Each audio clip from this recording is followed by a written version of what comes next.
we weren't offering, our intent wasn't to offer any statements for the truth. We wanted to offer her observation of his, basically his crying and emotional response. So I don't think it's hearsay at all under 24801, at least what it is we attempted to elicit.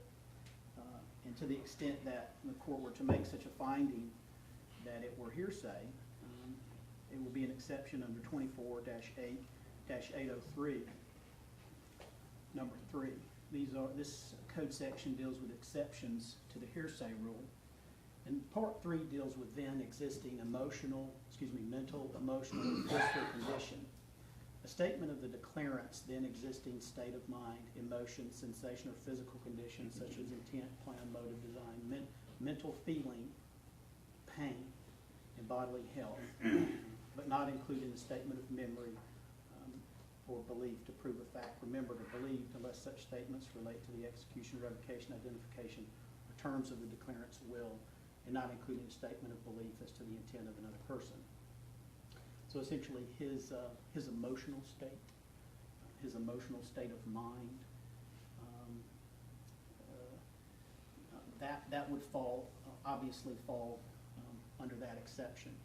And the reason why I wanted to elicit this particular testimony is because the state has made no secret during the course of this trial that their position is that Ross was unemotional and that any emotion that was displayed was false or fake or somehow not real. I believe that the wife of Mr. Harris probably is in a much better position to sort of make that call as to whether or not his pain and emotion that came through on the phone during the funeral was genuine. And so that is my proffer as to the sustained objection.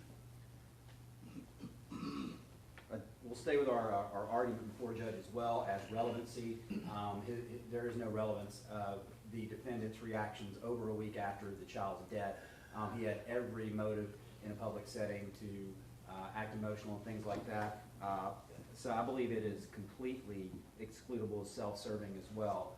He is not a party opponent. This is defense trying to get in statements and behaviors of the defendant weeks after the defendant's, after the death of the child. If the law allowed this would open the door for basically every day of every action of how the defendant reacted to other people outside of what we're here relevant for. The state of mind of him a week and a half later under these circumstances is not relevant. There's the probative value is greatly outweighed by any prejudicial value from this, attempting to put this in front of the jury in this manner. Also, as far as the wife being able to tell real emotion from the defendant and things like that, I think that it's pretty laughable that we would say that she had any clue who the real Ross Harris was.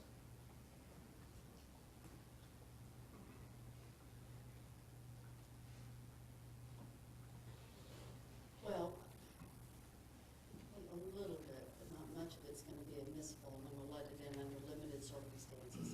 Testimony about overhearing anything, no. I'm not going to do that. She can, if you lay a proper foundation, testify that at the funeral, she heard the crying and the emotion. And that's the extent to which I'll let you go into it. All right, anything else? Not at this time. All right, let's, she can come back to the witness stand and we can bring in the jury. Did you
to circle back to just one matter that we talked about real briefly before the break, and that was Cooper's funeral.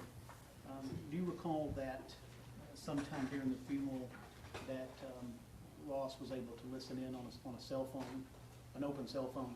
Yes, that was our way of getting him involved. The plan was just for him to listen. Okay. Listen to the service. All right.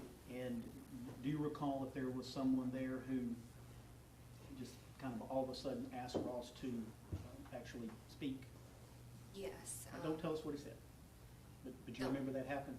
Yes, he asked me to speak through the phone. Okay. And, And so what I want to ask you about is if you were able to hear that. yes. All right. Do you recall if Ross was in any way emotional or crying during the time he was speaking over the phone at the funeral? Yes, it was so much so that I don't even really know what he was saying. I know that there were some words that I was able to catch, but most of it was just crying. Okay. I want to go back then to something that we had talked about right before the break, and we were talking about some of these images that you identified from April the 20th. Right. Okay. And that is the Kiko Key Fit 30 that we were talking about, right? It is. Did you have an opportunity to see Cooper in that car seat on June the 5th? Yes. Right. Tell the jury about that. I took both car seats with me to Tuscaloosa visiting my mom. So I was able to install the KeyFit 30 into her car, install the base so that she would be able to take him to see my grandmother. And so it came with us on that trip. Okay. All right, so June the 5th would have been just right about 2 weeks before Cooper's death. Approximately. And do you recall observing that Cooper had a growth spurt that was noticeably different than how he appears in these images that you already identified? No, I was monitoring how he fit in that car seat. It was something that I had found in my research that when they outgrow it, there needs to be about 2 inches from the top of their head to the top of the car seat. And so I was monitoring that to make sure that he was still safe in that car seat. Is that how he looked in the car seat on June 5th? It is very, I mean,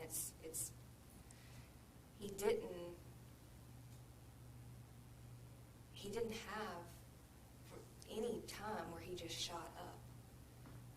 Okay. I mean, it's right there. That's the way it looks in that picture. All right. I now want to show you a couple of other exhibits. I'm going to go 907, 910, 914, 930.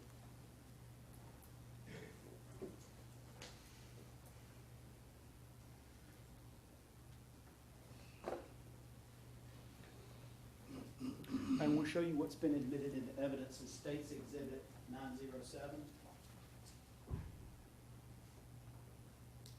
910, 914, and 930. And you can pull those down and take the time and look at them.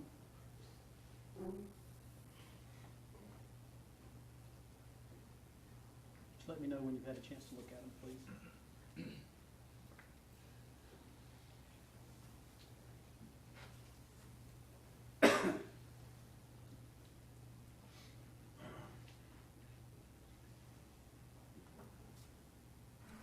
Okay.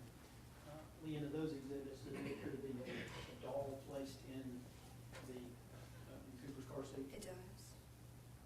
It is.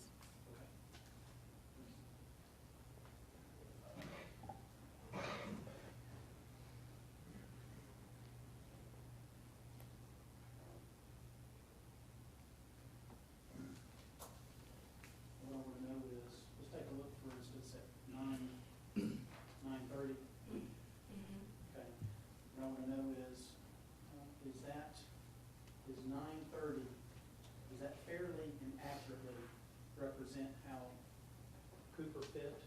car seat on June the 5th when you saw him in the car seat? No. The space in that picture, it looks like his head is taking up most of the car seat, the space in between the two sides of the car seat, and that's just not the way it was. He didn't sit that high up.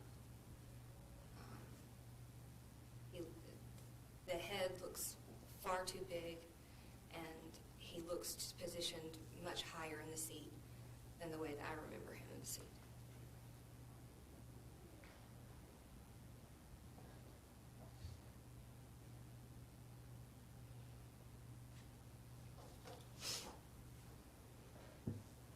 .174, that was taken April the 20th. Is that how you remember him in the seat? It is.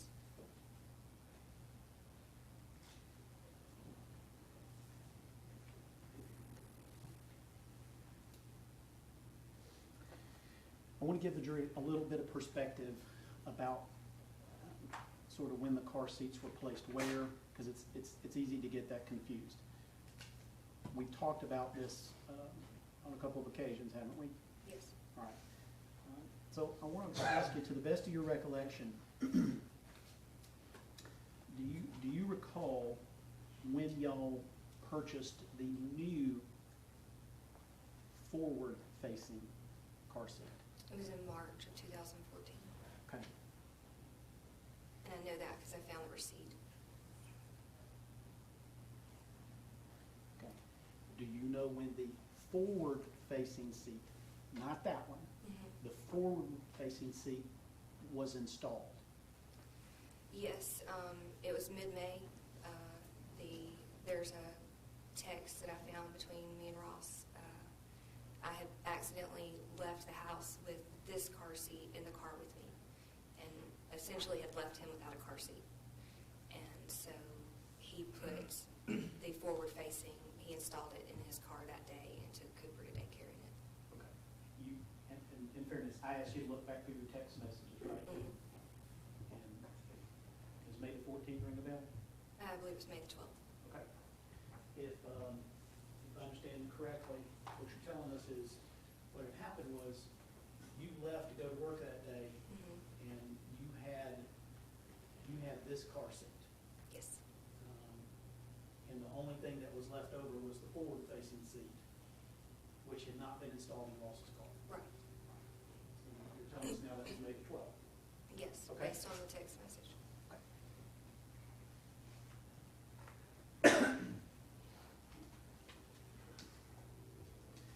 Now, do you know if Ross installed the forward-facing seat anytime that day or the day after? He installed it that day, that morning before he took Cooper to daycare. All right, so y'all got it in March, there was a snafu, you left him with no other car seat, and you're telling us he installed it and took Cooper to daycare on May the 12th in the forward-facing seat. Correct. All right. Let's skip ahead then just a couple of days.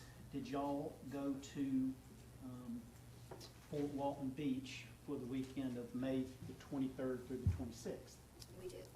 What vehicle did you take?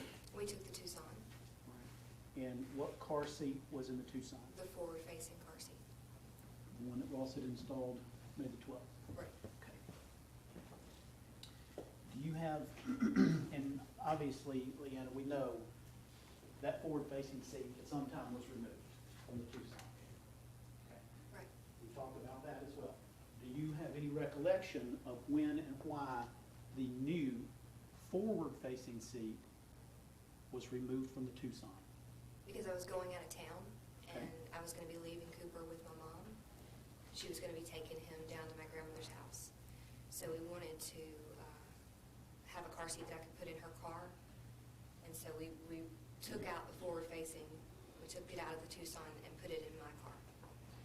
And I took one of the bases for the rear-facing, the Key Fit 30, with me and the car seat. And then we installed the base in her car so that she could take him to my grandmother's house.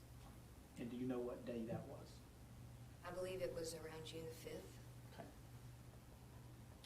All right, so if I understand correctly, you're telling us that on June the 5th, you would have taken the forward-facing seat out of Ross's Tucson and installed it in your car for the trip.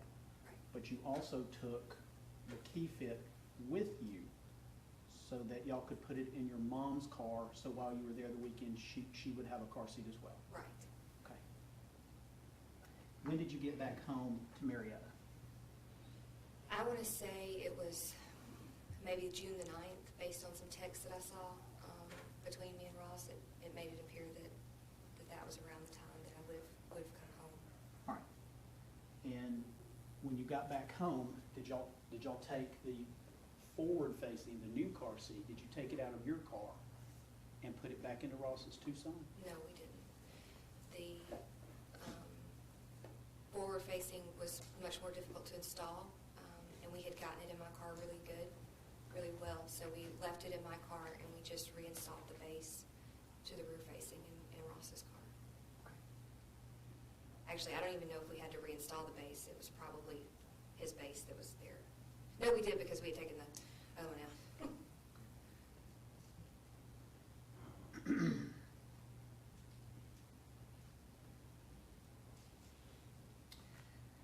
There's a number of other issues that I want to address with you this afternoon.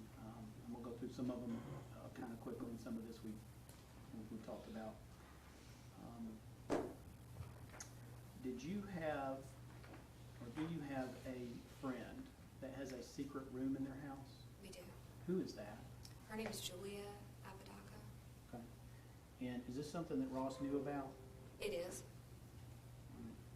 And do you know if Ross ever expressed any interest in that, ever talked about it, or had done any sort of research on secret rooms or panic rooms? I know that he thought hers was pretty cool. Okay. They had pointed it out to me one day when we were at her house, that that's where her panic room is, and showed it to me. So it was something that intrigued him. Okay. Would it be in keeping with sort of Ross's manner, way, and personality to Google stuff that he had some sort of interest in? No, that sounds like Ross. All right.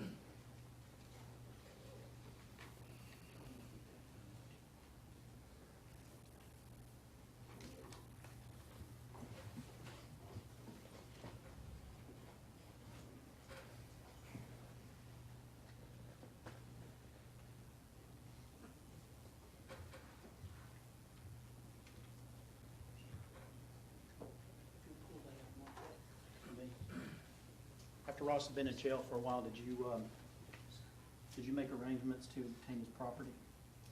I did. I needed his driver's license to get my tag renewed in Alabama, because he was also on the title of my car. Do you remember when it was that you got his property? I think that it was around November of 2014. The tag would have been expiring, or my Georgia tag would have been expiring in November. I would have needed to have it renewed. And did you get that from the Cobb County Sheriff's Office? I did. It was something that Ross requested be sent to me. All right. And were you able to obtain this wallet? I was.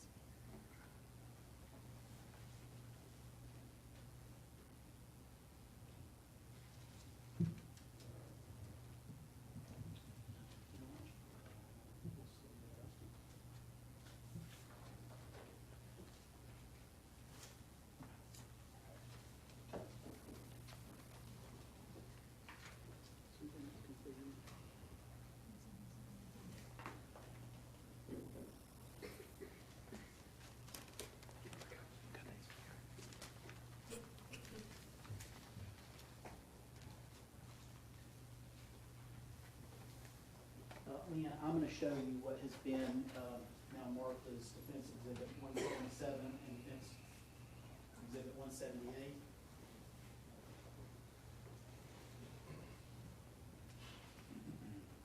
I want you to flip over and look on the back of those as well.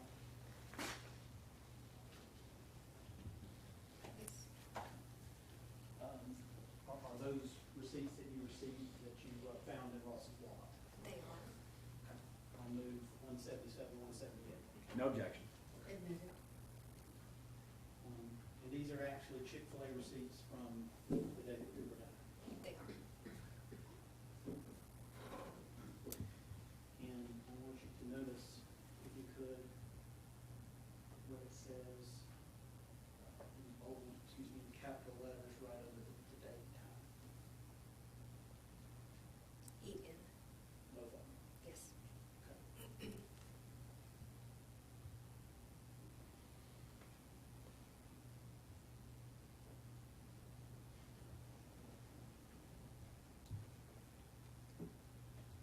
Were you aware that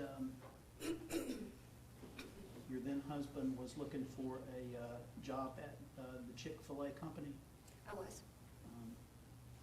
Do you know anything about that? Yes, he applied for a job with Chick-fil-A and did an interview, and he felt like it went really well. He was excited about it. It was, he liked the corporate company of Chick-fil-A.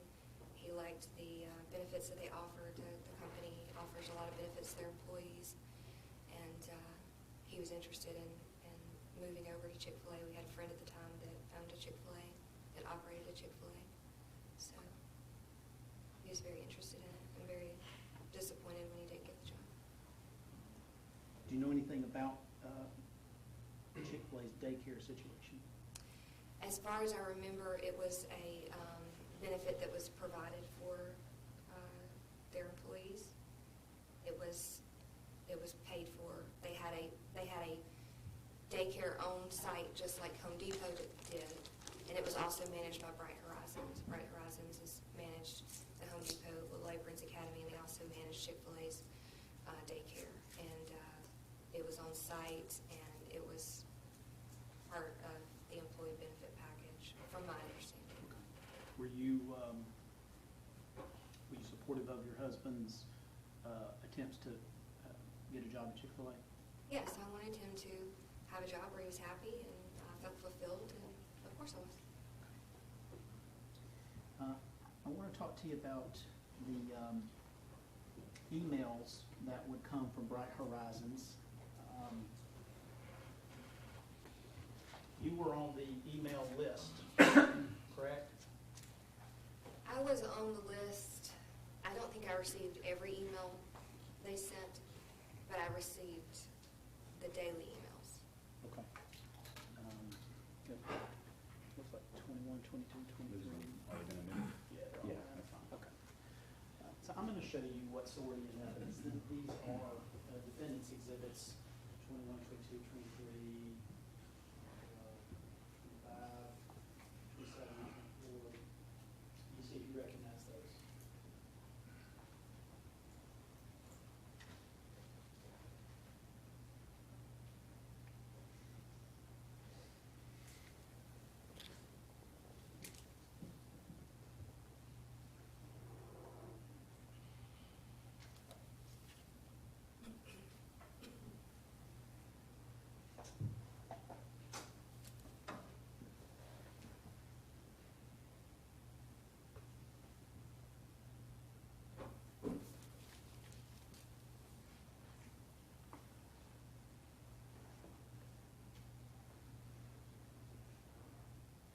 Leanne, are those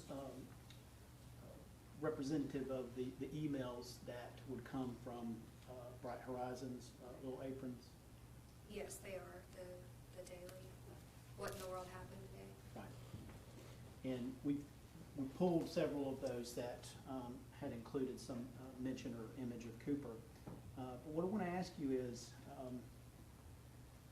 did you ever go back and look and see if there was any mention or image of Cooper on June the 18th? I do remember looking back at that, and from what I remember, he wasn't pictured in the email. Okay. And there is this is the one from the 18th, and he's not in the what in the world happened today. He's not mentioned in there at all? No, Okay. they don't usually mention them by their names. They would just include a picture that they liked during the day, but it wasn't uncommon for Cooper to not be shown in a picture on these emails. Right. Tell us about that. How how often would Cooper's image appear in these daily emails? I can't tell you how often. It seemed to me like it wasn't very often, because obviously I'm his parent, I'm pulling it up, looking at it, wanting to see a picture of my son for the day, and it didn't seem like he was in them, he wasn't in the picture several times a week. I mean, it would be maybe every other week he'd be in a picture. Okay. But he also didn't go to daycare every single day of the weeks.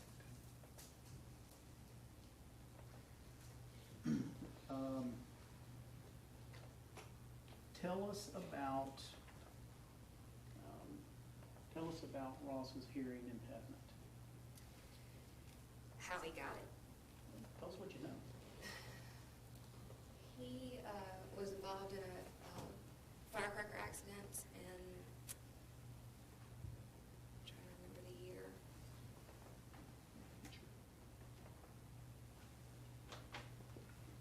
It must have been, it was probably New Year's going into from 2005 to 2006. He had a bottle rocket of some kind. I'm not sure if that was exactly the firework. It actually went in his ear and exploded inside his ear. There was no damage to the outside of his ear, but his inner ear was damaged severely by the explosion of the firework. He had a surgery done by the ear, nose, and throat doctor. He actually went in, and from what I understand, the doctor explaining it, he actually rebuilt. I'm going to object at this point. If this is something she was present for and discussed it, something like that, it's no problem. But if it's something she's learning from talking to either the defendant or the doctor, that's going to be hearsay. I can rephrase. Was your husband deaf in his right ear? Yes, he was. Okay. I'm going to show you, Susan, that's 171. Okay. Okay. I'm going to show you what's been marked as Defendant's Exhibit 171. You know what that is? It is. It's a picture of his ear after the surgery that the doctor did to try to rebuild his bones in his ear so he could hear. Okay. I'll move 171. I have no problem with that, Judge. Admitted. And were y'all married at the time this happened? We were we married when he had the surgery? We were not married when the accident happened. Were we married when he had the surgery? Probably not, because I think it was done within 6 months of the actual accident with the firework. Your husband can't hear out of his right ear. Can he hear out of his left ear? He can. All right. Can you explain to folks in the jury what accommodations you noticed that he would make to sort of compensate for being deaf in his right ear? Some examples I can think of would be going to a restaurant. He would try to position himself at the table, if it was a large group of people, somewhere where he could possibly hear everybody.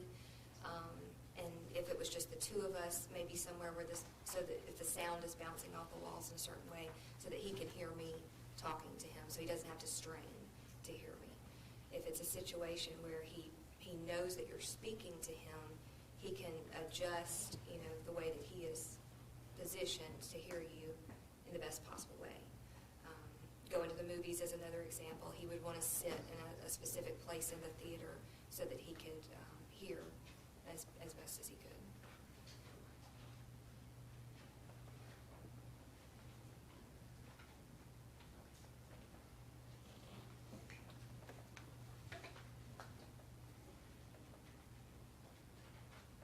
You recall that I asked you to look back through your texts at about May the 6th regarding some texting with your husband concerning a trip to Tybee Island with his friend Jason Abdo. Yes, it was just thrown out there, hey, Jason and his girlfriend are going to Tybee Island, do you want to go? I wasn't extremely interested in going. I didn't know them extremely well. I'd spent a lot of time with them. And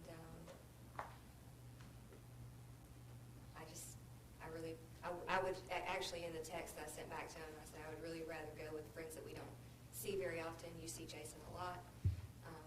I would rather go with friends that we don't see very often, or possibly family.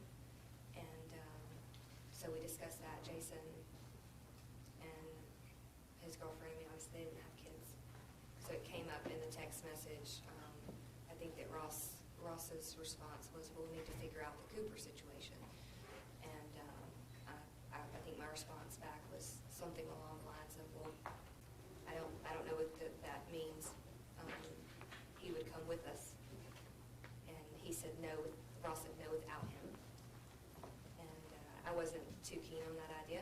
I had been away for work for about a week in April, and I just wasn't ready to take a trip without him again. And that was with Jason Abdo and his girlfriend? It was. They don't have kids? They don't. And then I asked you to also take a look at any messaging between you and Ross on or about having to do with May the 24th and having to do with a trip to Fort Walton Beach with Ross's brother and sister-in-law. I didn't have any texts about that trip Okay. that I could find. No text? No texts. Tell me what you remember about that. We would have been going to Fort Walton and stay in in our sister-in-law's parents' house down there, so it would have been a relatively inexpensive trip.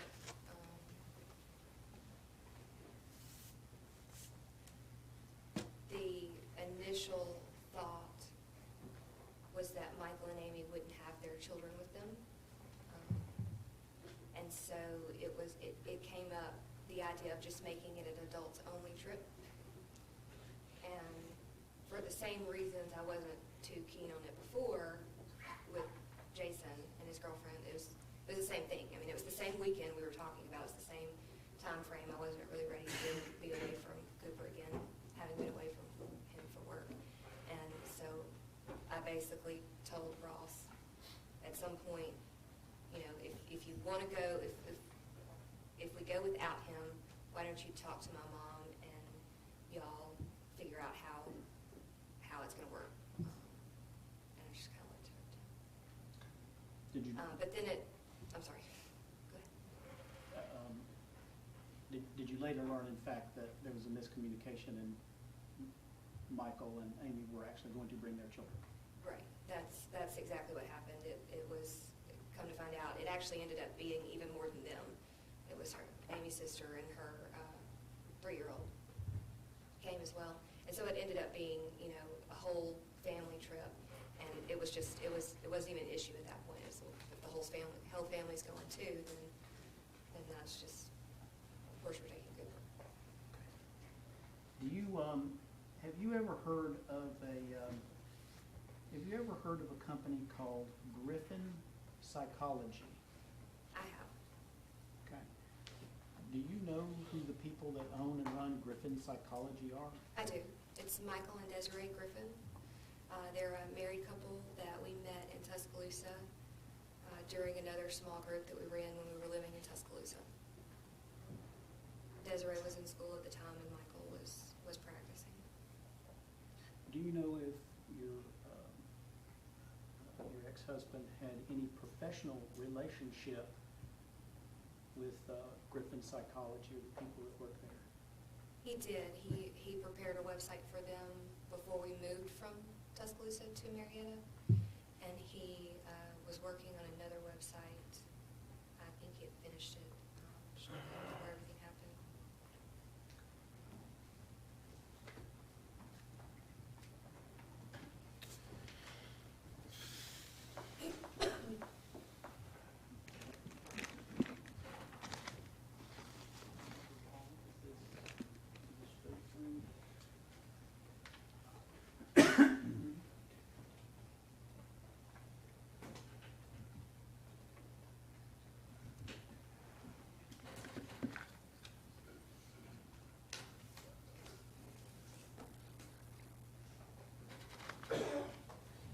Brian, are there any exhibits that I have identified but not yet moved into evidence?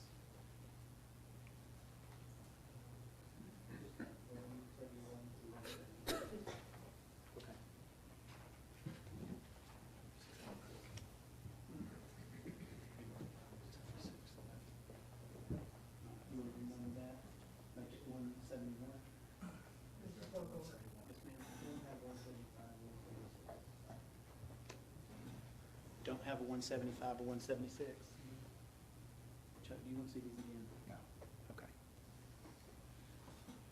We'll try to get our number act together, Judge. I have moved 171 over. Yes. Okay.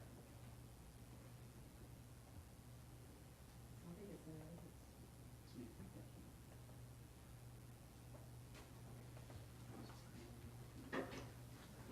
And I'm hinging,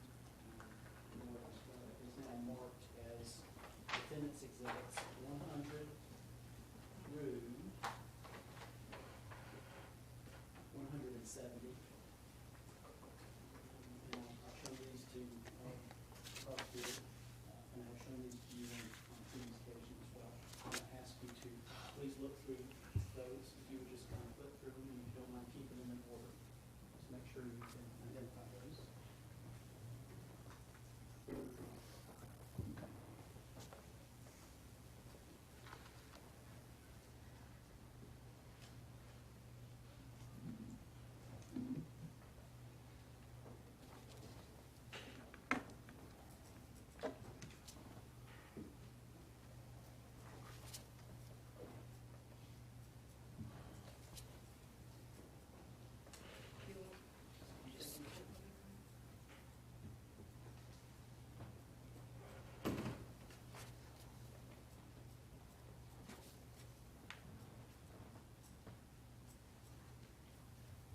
No objection.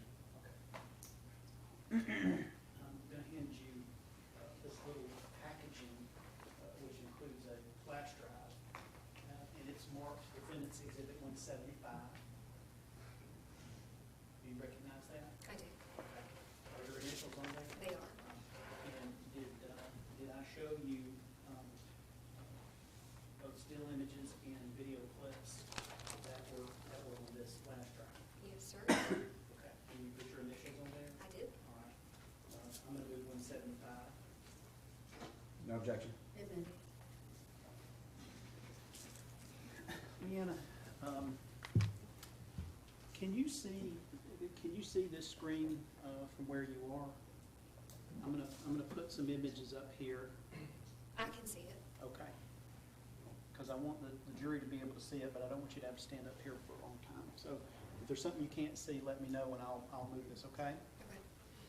All right, so I'll put up here Defendant's Exhibit 100. And do you know what we're looking at? An ultrasound picture of Cooper Okay. when I was pregnant. All right, and you previously testified about that. Were both of you happy Yes, very. finding out that you were pregnant? Very. This is going to be Exhibit 101. What do we see in here? That is us at the hospital, probably the day after, or the day of Cooper was born.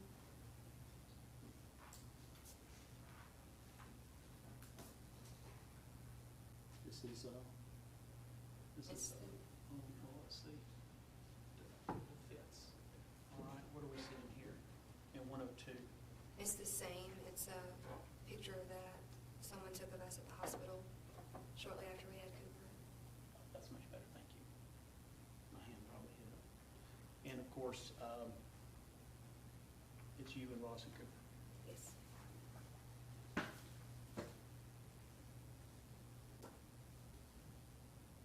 That's also taken at the hospital. And that's number 103. Is that Cooper? It is.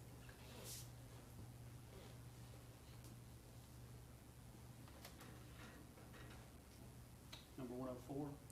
It's Ross and Cooper at the hospital. Okay. Was Ross a proud dad that day?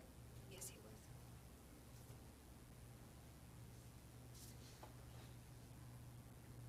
One oh five?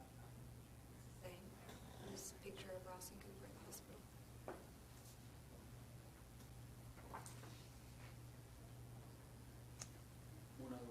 106? Also Ross and Cooper at the hospital. I think that was actually right after he was born.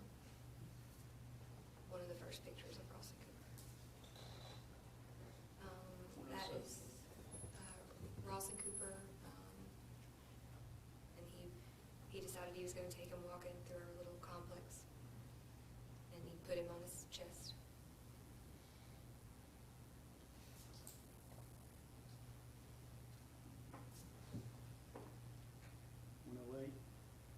That is Ross and Cooper at the hospital. How many days were you in the hospital? We were there longer than average. I want to say about 4 days total. Cooper had some elevation in some of his white counts, and so they were watching that for needing to do anything about any infection. And he had a little bit of jaundice, and so we had to do the bulb treatment, the light treatment with him. So we were there a little bit longer than average. Okay. And That's the day that we're leaving. I was going to say, we see Ross wearing a different shirt there in 109. This is a couple of days after Cooper was born. Yes.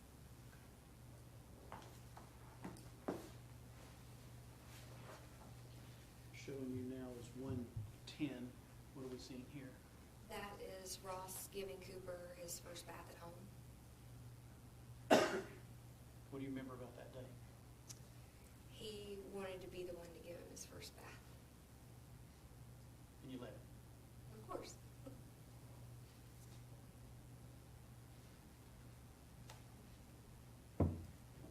That's just a picture of Ross and Cooper at home. He was very little, so it was in the first month or two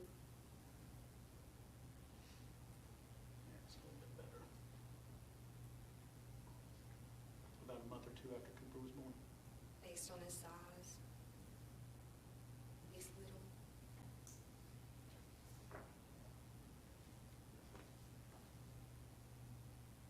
This is 112. That's also a pretty young photograph of Cooper. Somewhere less than 3 months old, and Ross.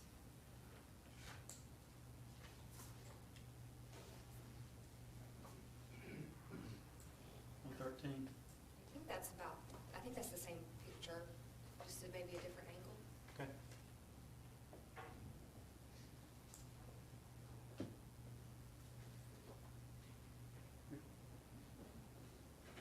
Let's see if I can get that centered up. 114 It's Ross and Cooper. seem to be the same day. I think so. They look very similar.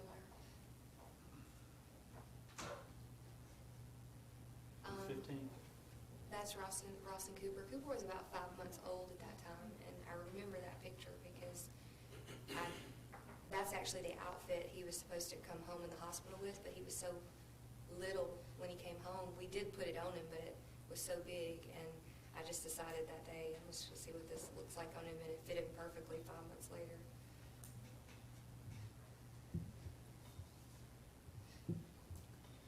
One 16. That's If I can frame it up a little better for you. That's Ross, and Ross has Cooper, and he's feeding him, and then that's our friend Allison, and another one of our friends' baby in her arms. It's not her child, it's somebody else's. And we were on a visit to see my grandmother in Demopolis, Alabama.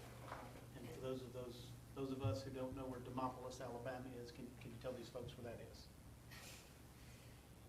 About an hour south of Tuscaloosa, Alabama. Okay. I don't really know how to tell them I'm sorry. That's where your mom lives. That's where my grandmother lives. Grandmother lives. Okay. Um, 117.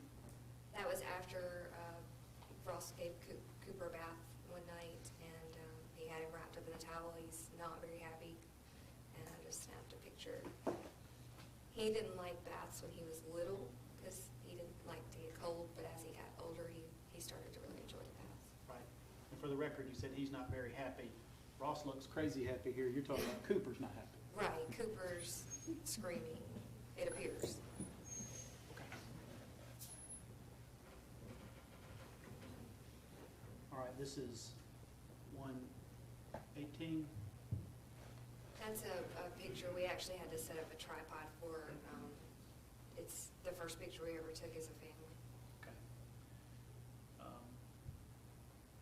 And was Ross okay with this sort of, this part of having a child, sitting for pictures and taking pictures, and was he okay with that part of it? Absolutely, yes.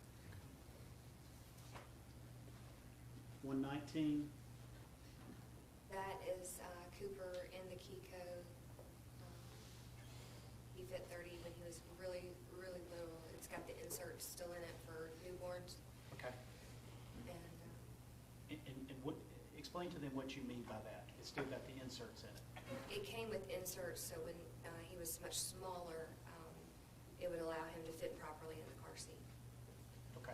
And these other images that I've shown you today of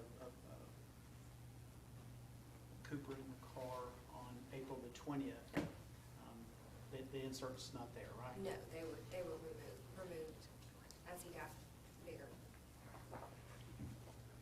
120.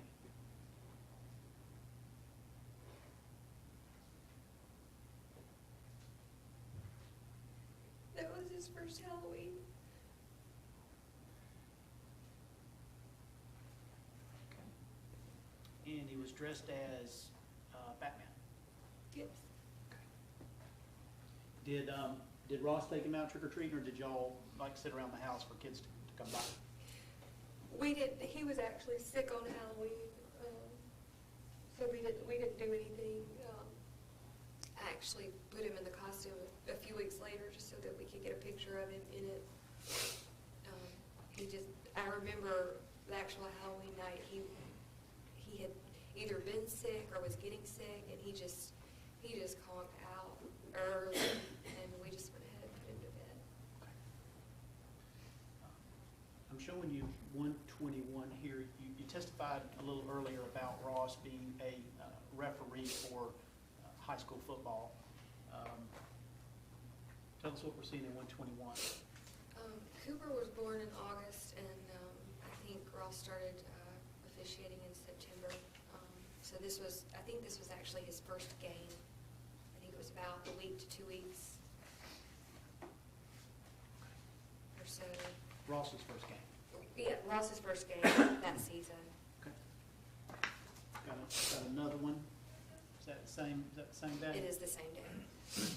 That was Ross's outfit for his gig as a referee. Yes. All right, showing you 123.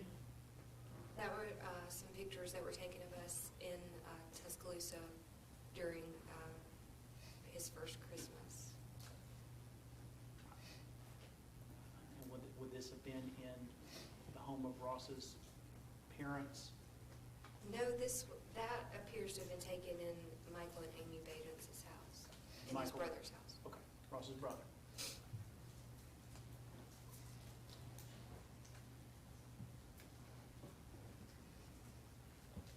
That was a picture that we took in our apartment.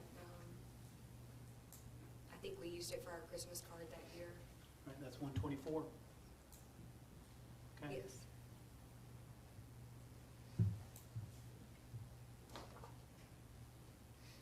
And I think this is really pretty of you, so I'm going to show it again as 125. It's just the same. Cooper's just not biting his hand, and he's Okay. looking at the camera. 126, what are we seeing here, Brianna? That is me and Ross and Cooper. It was taken at a hotel in Miami. We drove down to the national championship game that year and took Cooper and my mom and a friend of ours with us. Okay. You took Cooper all the way to Miami for the Alabama was playing in the national championship game. Right. We had tickets, and it was something that Ross really wanted to do. He wanted to go, so we brought my mom along with us, and while we were at the game, she watched him at the hotel. Okay. Got what appears to be maybe a close-up of Cooper. This is 127. It is. It's that same picture. It's just zoomed in on him. Okay, this is really cute. Can you tell us what Cooper's wearing here? It's just a little jumpsuit that's got the Alabama logo A on it. Okay.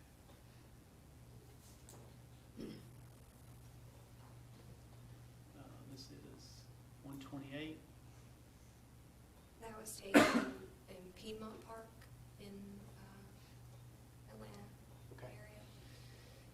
And that was a picture that was probably taken by my sister-in-law, Amy. Okay. Just me, Ross, and Cooper. All right. So let me just, so we can explain to these folks about Piedmont Park. Can you just tell them what Piedmont Park is? It's a really large park in the Atlanta area. They have dog parks you can take your dog to.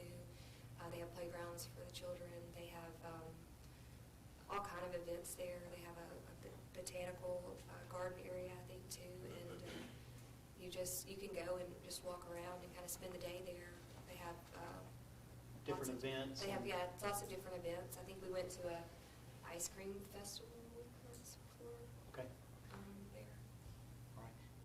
And the reason why I'm pausing here, you had mentioned earlier before the break that one of the things that Ross enjoyed doing with Cooper was y'all would go hiking. Yes. Okay. Well, this is a park. Is this another type of activity that Ross enjoyed including Cooper in? Well, I mean, we included him in most things. I mean, if we went somewhere, Cooper went with us. Okay. And so his brother and sister-in-law were there, and we just went out to the park. This is 129. What are we seeing here? That is a picture of Ross and Cooper, and it's his first Easter, based on the bag. The bag's got some eggs on it, and that was a gift that my mom had got him that year, and so Ross is helping him unwrap it. Okay. Do you know if that was at your mom's house or at y'all's house? That's at our house. 130? It's the same. It's actually was taken in Cooper's room. 131?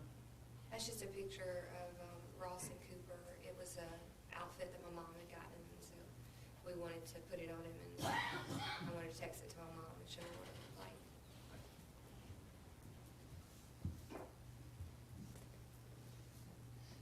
130? That is, 32. That's the trip to Miami as well. We went out to the beach before we left and just kind of took him out there to kind of see what he thought about the ocean and the sand, and he wasn't very impressed. Okay. 133? That is a picture that my friend Angie took of the three of us at the Varsity in Atlanta, Georgia. Okay. And do you mind telling everybody what the Varsity is? The Varsity is just it's kind of a tourist attraction in the Atlanta area. They have hot dogs and hamburgers. A lot of people from out of town will go there just to say they've gone there. It's very kind of tourist type. Okay. This is 134? That's at a Braves game. Okay. 135? That would be Ross pushing Cooper in the swing at the park. Okay. When y'all would go to the park for these kind of activities that Ross and Cooper would be able to do together? Yes, he wanted to be the one to push him in the swing or slide down the slide with him. It was very common. No, this may be the same. Do you know what this is? That is that's a Braves game. It's a different Braves game. Okay. Cooper's a little bit older there, I think. 137? That's a picture that we took at his first birthday party. Okay. How do you know this was a birthday party? I put him in that little bow tie onesie, and that's the only time he wore it was on his birthday. All right. 138? That's the same party. It looks like Ross is holding Cooper and Cooper's holding a ball.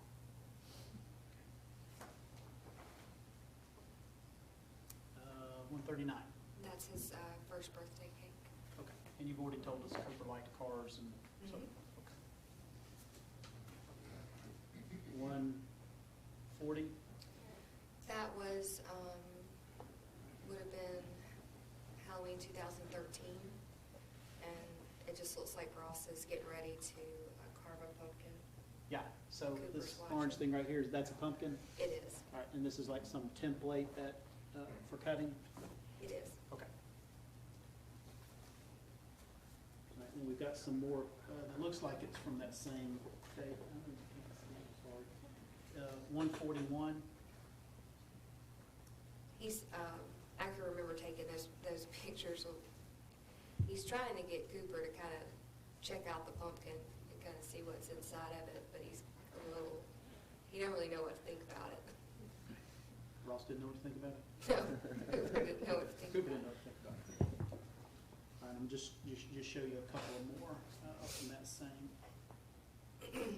That's 142, that same thing we're seeing? It is. Ross is just trying to get him to kind of stick his hand down in there and kind of feel the pumpkin.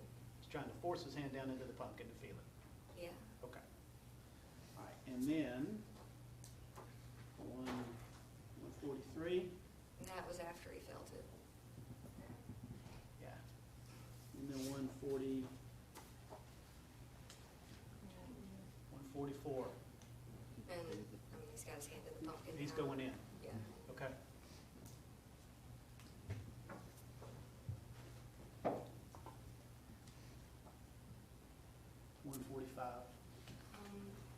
That's a picture of Ross and Cooper, probably on an Alabama game day, just based on what they're wearing. And I think that it was taken at his parents' house in Tuscaloosa.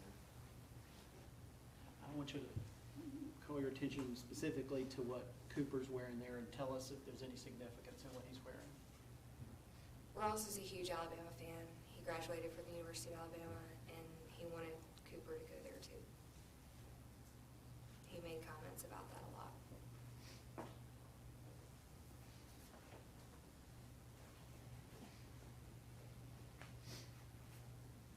$146. It's a picture of Ross and then just a little bit of Cooper's head. And then that looks like it's the rest of the picture. I think it was like a little selfie he took of the two of them and then texted it to me. 148. You can see our dog behind Ross. It looks like we're getting ready to take the dog out, and it must have been pretty cold because we've got Cooper pretty bundled up.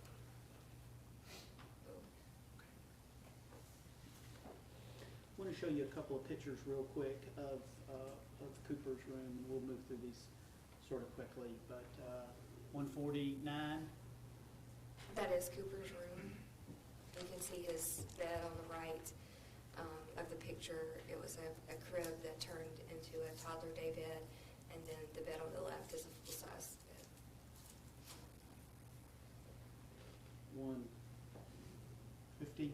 And that's just from the other angle. You can see his bed better and some of his toys. You testified about crawling into Cooper's bed when you got home from the police station. Is that the bed? It is. I'd say a lot of decoration in that room. Did you do all that by yourself? No. Ross painted the room while I was at work. He painted, I picked out the color, and I came home from work. He hadn't started his job at Home Depot yet.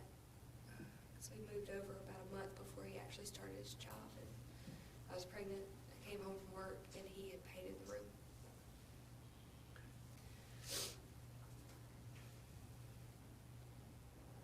$151, same thing. It is. It's just a closer. The day bed. Yes. 152. That's just a picture of a little artwork type thing that was made at daycare when he was in the infant room. He didn't start daycare. He didn't start until October. And so this was one of the first little things we ever got from daycare that Cooper made. I mean, obviously he didn't make it himself, but his picture, he's probably about 14, 15 weeks old. What is the jury seeing here on the left-hand side? It's a very small Home Depot apron that Ross brought home from work. And he brought it home because it was tiny and probably fit on our baby. So I just took it up because I thought it was cute. And then 153. That's just a shot of the changing table and his dresser. Okay. And does it give some perspective as to where the Right. apron was? And did you Yeah. just, okay. That door to the left is the closet in that bedroom. Okay. And lastly, before we move on, 154. It's just the picture of the bed that was in Cooper's room. This is 155. What are we seeing here? That's just Ross sitting down on Cooper's bed, and it looks like they're flipping through a book together.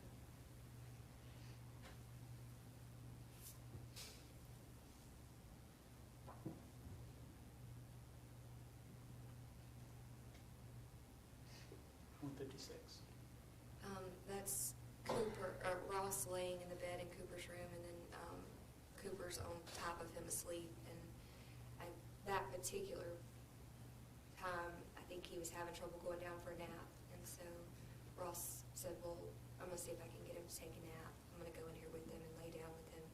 And that's how I found them. They were both asleep.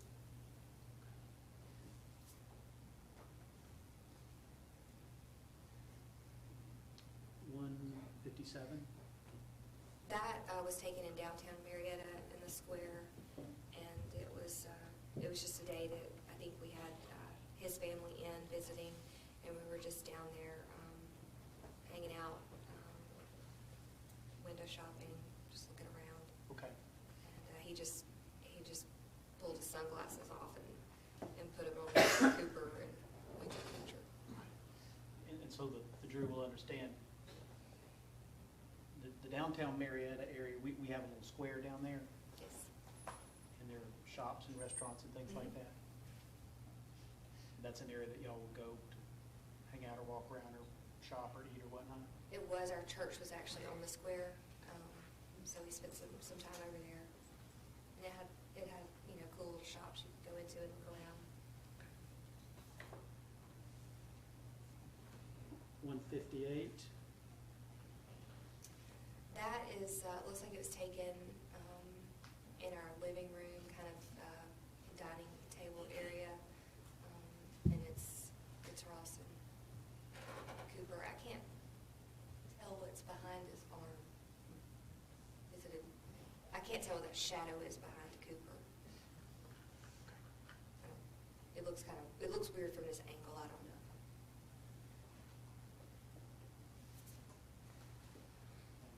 159, It looks like that was probably taken the same day, because he's wearing the same pajamas.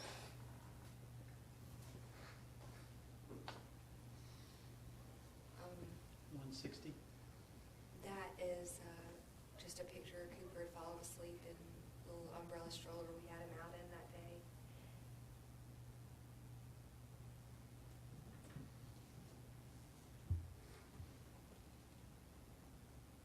161. I'm pretty sure that picture was taken on the way to the beach for the Memorial Day weekend trip. He's in the forward-facing car seat, and he was extremely tired. He's about to fall asleep in that picture. He's very, very close to falling asleep. Very dazed. All right, just to make sure that nobody on the jury is confused, you said forward-facing car seat. This isn't the key fit. Right. Is a different That's the car new seat. car seat. That's the new car seat.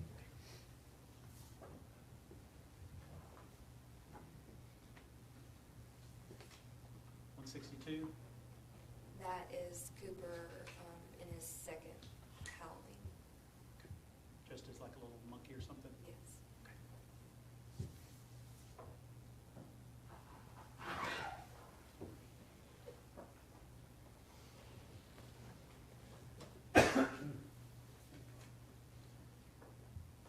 This is Defendant's Exhibit 20. You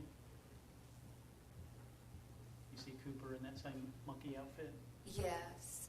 I really can't tell where that's taken. It looks like it was possibly at Home Depot. But it's the same costume we're talking It about. is.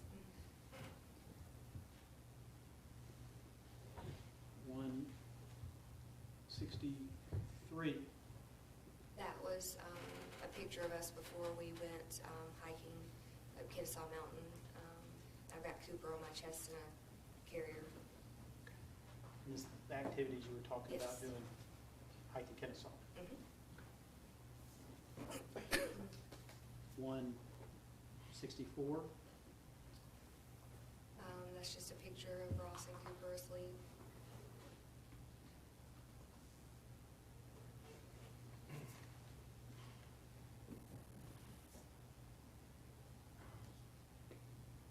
165. That's a picture of Ross and Cooper at the pool.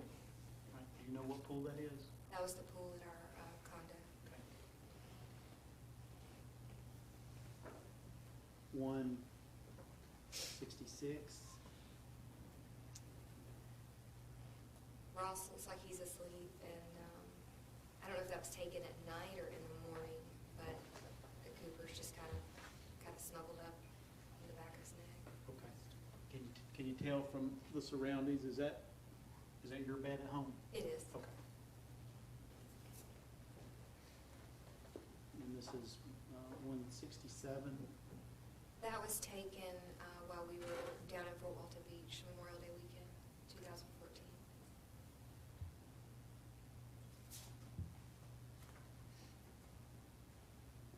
think that was also taken that weekend. That's Ross's arm. He's kind of just holding on to Ross. He was very tired. 169. That was when we went to the circus in Jackson, Mississippi. And that's a picture that my friend Angie took of the three of us. Okay. Well, is that where she lives, Jackson, Mississippi? She lives in that area. I think she actually lives in Brandon.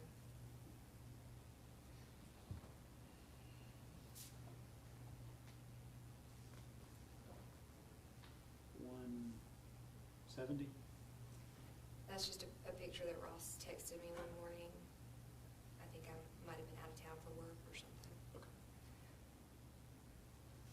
Thank you.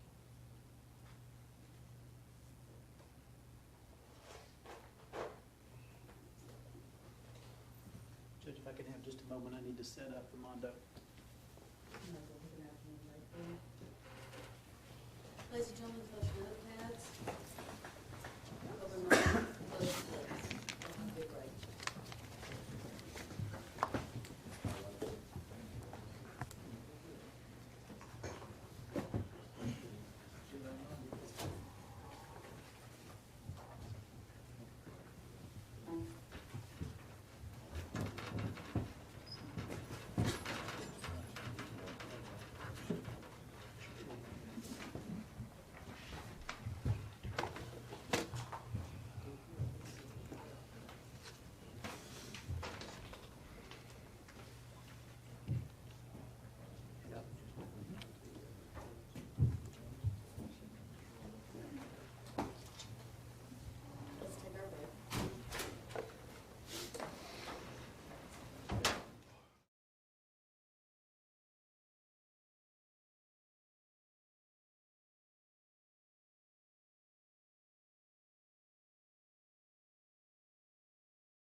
Let's all rise for the jury, please.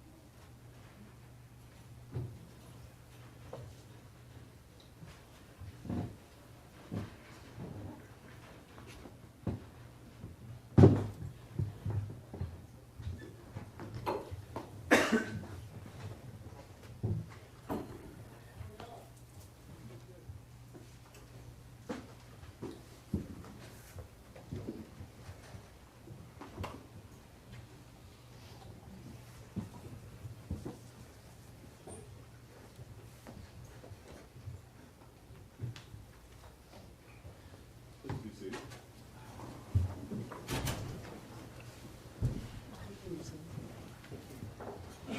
And I'm gonna show you what's been marked as Exhibit 176.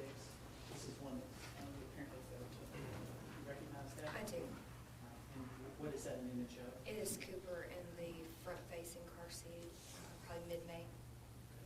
Mid-May 2014? Yes, Not the key fit, but the new seat. correct. You think that was taken about a month before Cooper's Day? I do. I'm gonna move 176. No objection. Admitted?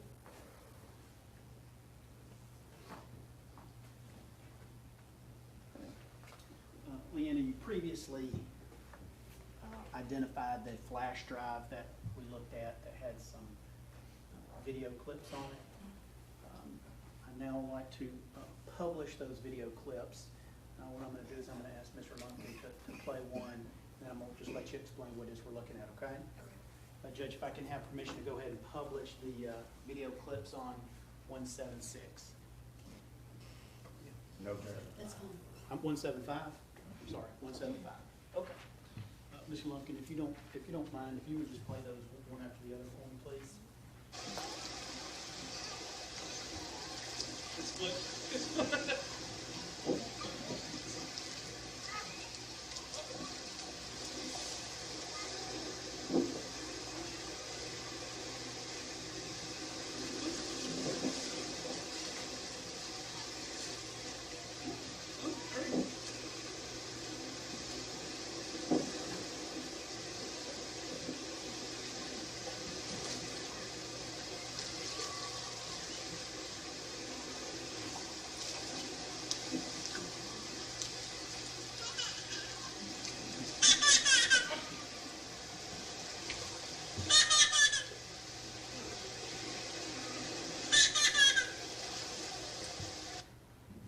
Okay, Leanna, what have we just seen there in that first clip?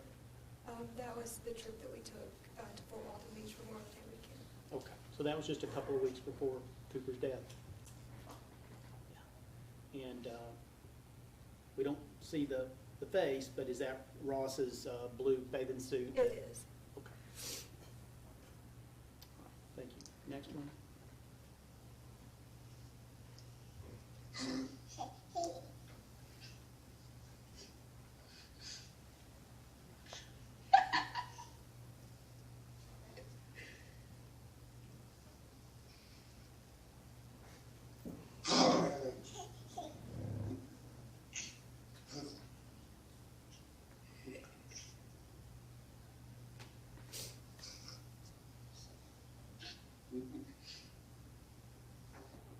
Okay, it says home Ross and Coop playing. What are we looking at there, Leanna? That's them in our bed, and they would just, that's kind of a little game that they would play, and I wanted to get it on video. I was taping the video. Okay. Thank you.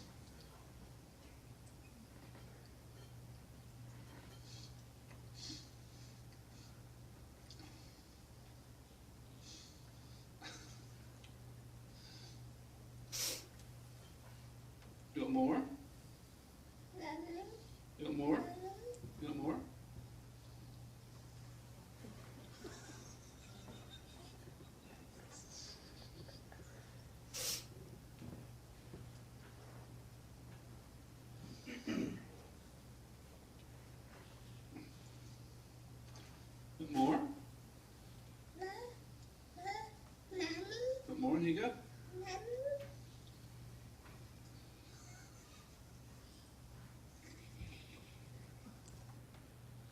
Okay.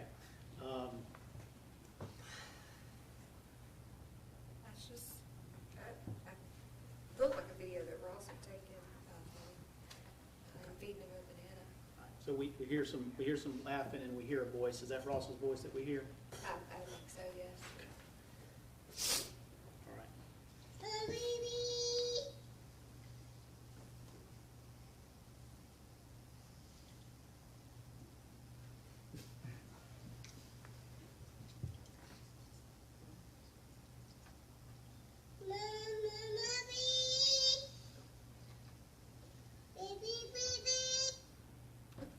All right, so that says home Ross feeding ice cream. Do you remember what was going on there? Yeah, he would, that was one of the first times he had ice cream like that. So I think I'm videoing it. Okay, and just before you move on, Ms. Lumpkin, if you'll hold on. We see what appears to be a reflection up there. It is, there was a mirror behind our kitchen table. Okay. Is that Ross? It is Ross. Okay. All right, thank you. Go ahead, Mr. Lumpkin.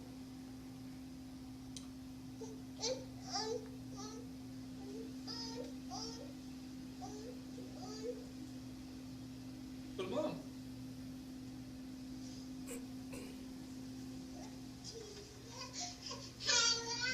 Come here, come here.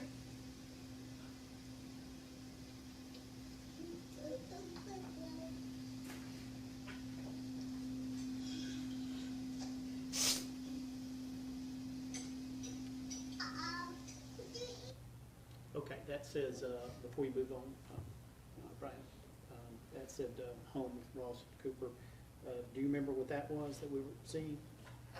Yeah, I remember it. Like I took the video, but Okay. You remember? it sounds like there's somebody in the kitchen, so I might have been in the kitchen and my mom might have taken that video, but Okay. he kept saying on, he wanted Ross to put the glasses on.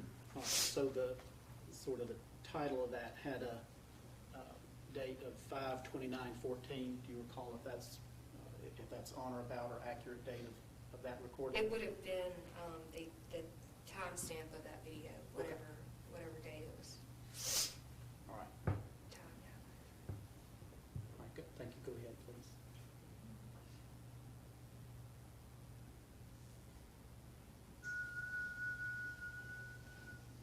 Just get.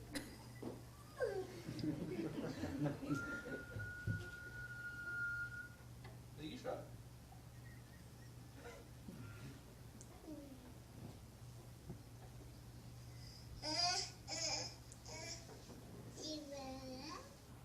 Okay. Home Ross teaching Coop to whistle, and is that Yes, was at y'all's house? it was. Okay. And can you go back? I think we skipped one.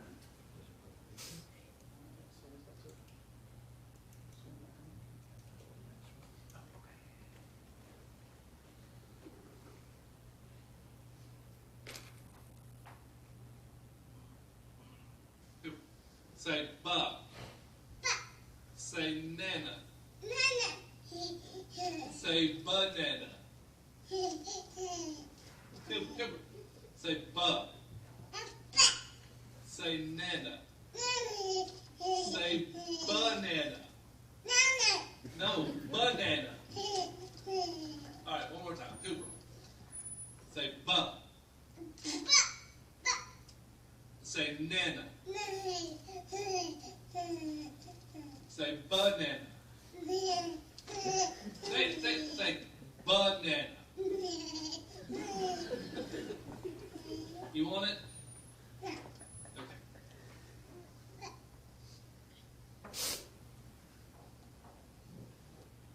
All right. You told us earlier that when you were describing your little boy that he loved bananas. He did. Okay. And again, that's Ross that we hear trying to get him to say the word banana. Yes. Okay. He called them nanas or nannies, and we never could get him to put the two together, and he was trying really hard to get him to put the two together.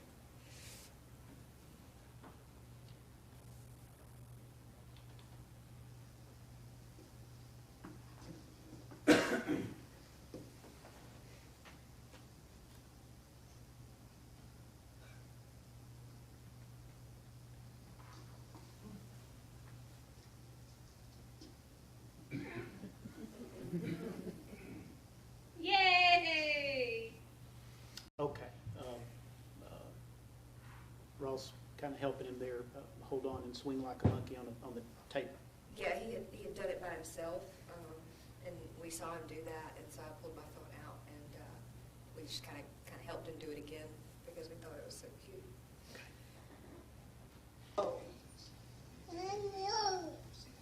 Oh, no.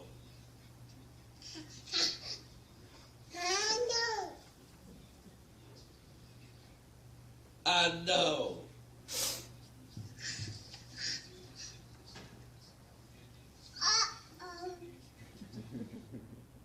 All right, so is that at home in y'all's bed? It is. Okay, they're just laying there together trying to say, I know, or something like that? Yeah. All right.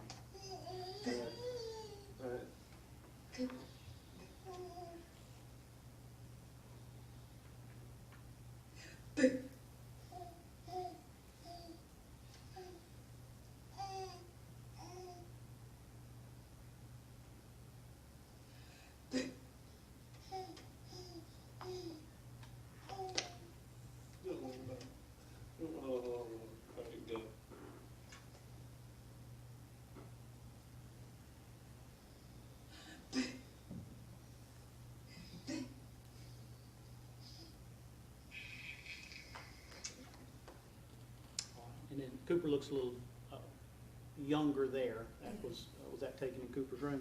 It was. He was probably somewhere around 6, 7 months old. All right, and we see you sort of popping up there. Was that video taken by Ross? It was.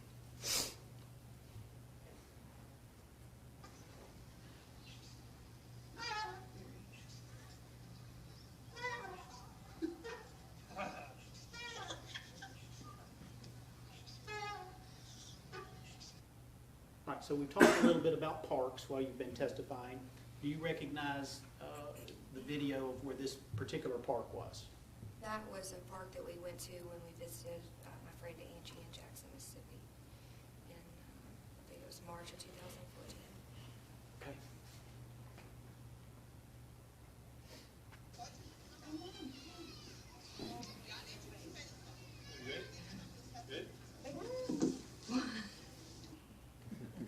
All right, and you told us a little bit, obviously we've talked about parks, but you told us a little bit about sliding, going down slides and whatnot. And is that Ross that we see sort of helping him down the slide? It was, Okay. yes. And that's a park in the Atlanta, Marietta area.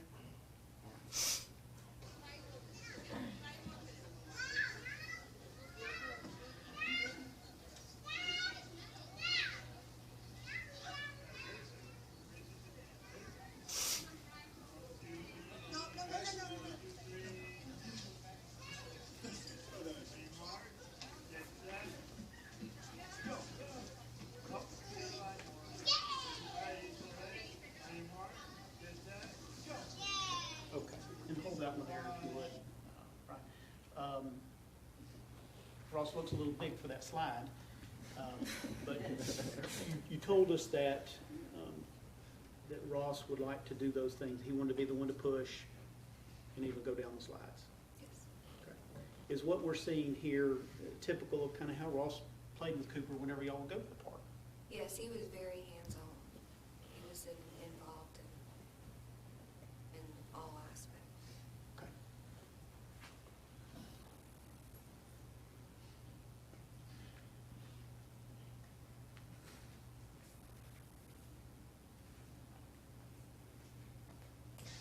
Cooper, you say hey to Mimi? It's the same thing for atoms. Inside the nucleus of an atom, Cooper. there are many electrons and neutrons and all. Can you say hey Mimi? It's the exact same Ooh. thing, except for the opposite. Uh-oh. Took all the grains of sand in the world and multiplied it by 10. So like there's like 100 times more Cooper. electrons in an atom Come here. Hey, in one atom. Cooper. Come here, baby. Cooper. Cooper. Come here. Where are you going?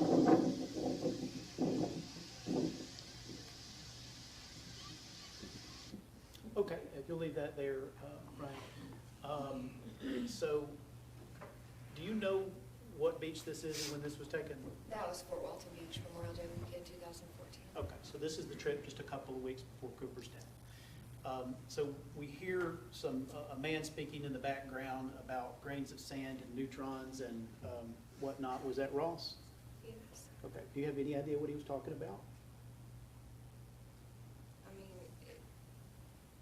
just Ross. I mean, talking about something he probably looked up online 2 minutes before I pressed record. Something about some neutrons and some atoms. Okay. Is that the kind of random ridiculousness that he would talk about all the time? Yes. All right, go ahead.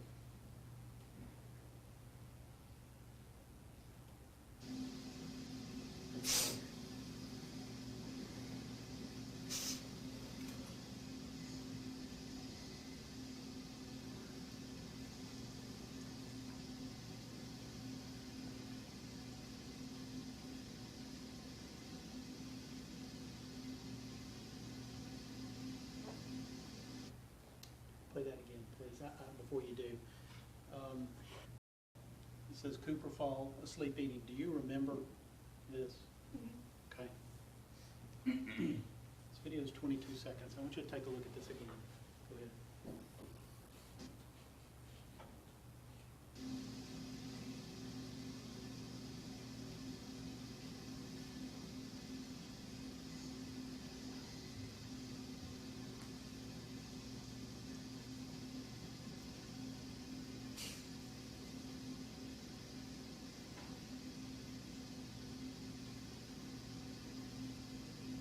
All right, stop it and hold it there.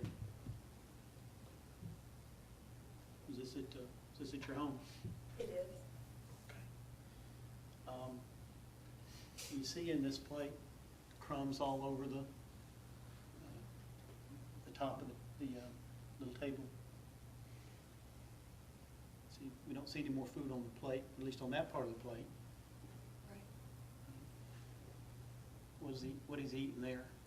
That looks like one of his last bites of a grilled cheese sandwich. Okay. And to the best of your recollection, when y'all shot this, and by the way, you see up there, we can see the reflection in the It's mirror? me. Is that you? It is. You're taking this? Okay. And to the best of your recollection, was this taken after Cooper had finished his meal, or almost finished it, and had food in his tummy? It was. Okay. We've talked about this a little bit earlier in your testimony. Is this indicative of the way that he fell asleep after he got a little food in his tummy? Yes. If he was going to go to sleep, if he was ready to go to sleep, he was going to go. Go ahead.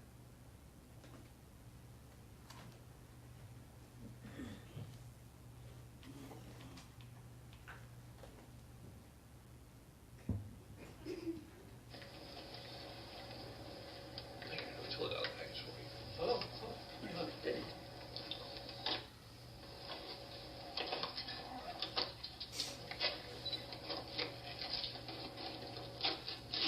those things, man. They're in the top in front of the toolbox. What? The orange things. The orange things in front of the cliffy things. Sitting on top of. Okay. This says December 25, 2013. Do you know where this was? Yes, that was in our home in Marietta. Okay. And is that Ross there in the It is. sweatpants? It is. Okay. And is this in fact Christmas morning to the best of your It is. knowledge? Okay. All right, thank you. Go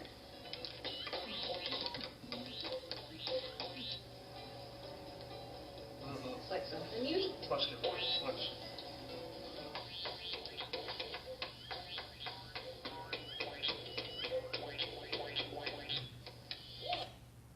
Okay. And is that's essentially that same morning, right after y'all got it unwrapped to play with it? It is. Right. Some sort of little drum, some musical little drum set or something? Okay.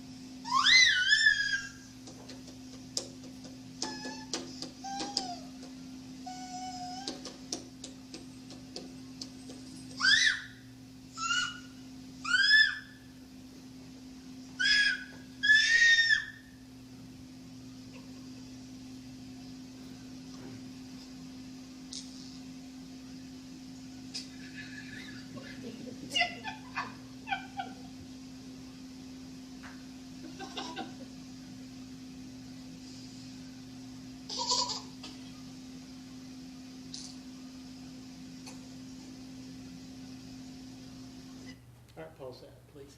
All right, so we hear some laughing. Is that you and Ross? It is. Okay. You can kind of see us in the reflection, both of us at one time.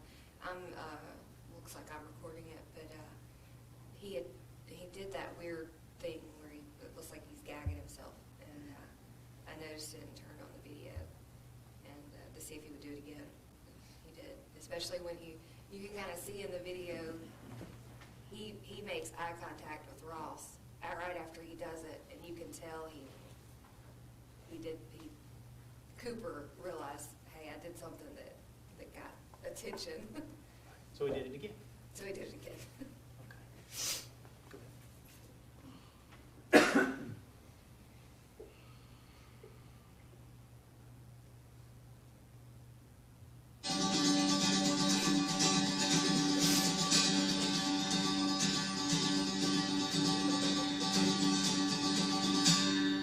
You do it. Go.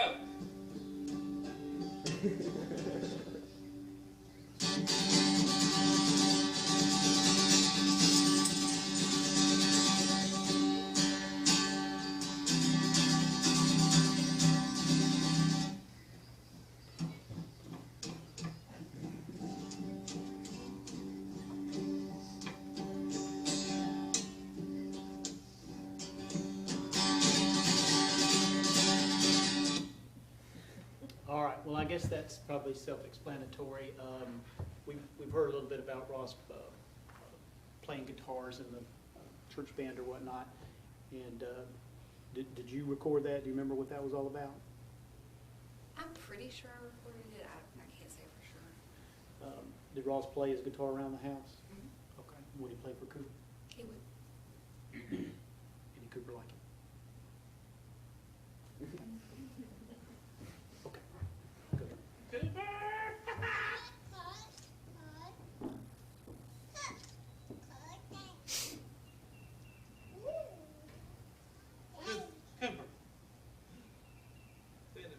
Stand him up. Stand up.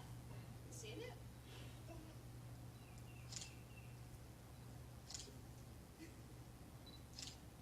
Cooper.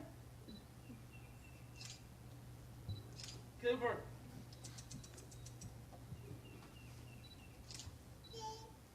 You're sitting down.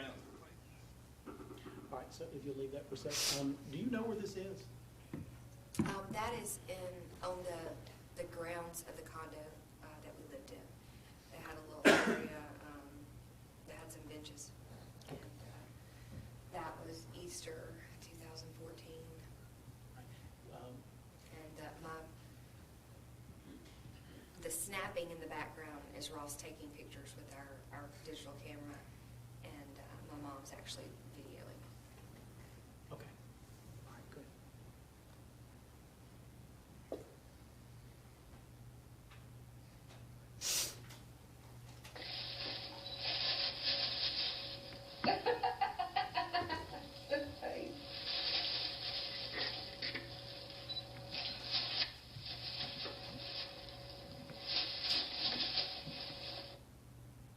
All right, we've got a gift being opened, and this says March 31. Do you have any idea what that was all I think about? that was Easter the previous year, Easter 2013. This is the video of what we had pictures of earlier. Okay.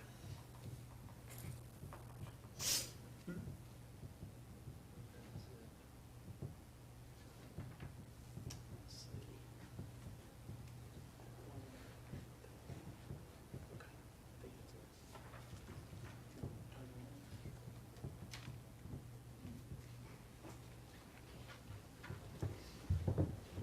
Man, did Ross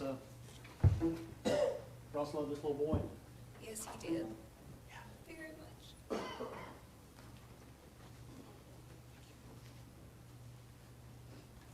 That's all I have. Thank you.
Mrs. Harris, on June 18, 2014,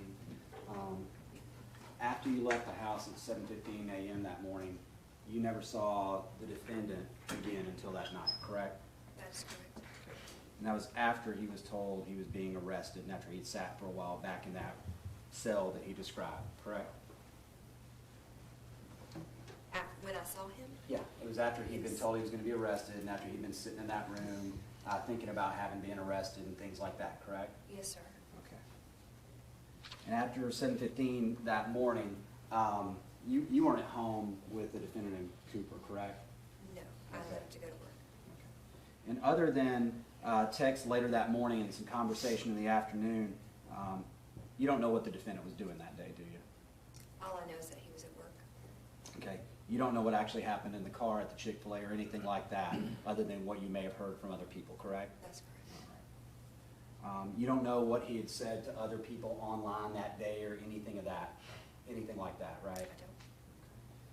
I don't. And other than what may have been told to you by other people, you don't know what he was doing, he being the defendant, in that 0.6 miles from Chick-fil-A to the treehouse. No, sir, I wasn't there. And you have no idea what the defendant was doing in those 30 seconds in that motor vehicle before he got out and shut the door that morning at Treehouse while No. people were still in there.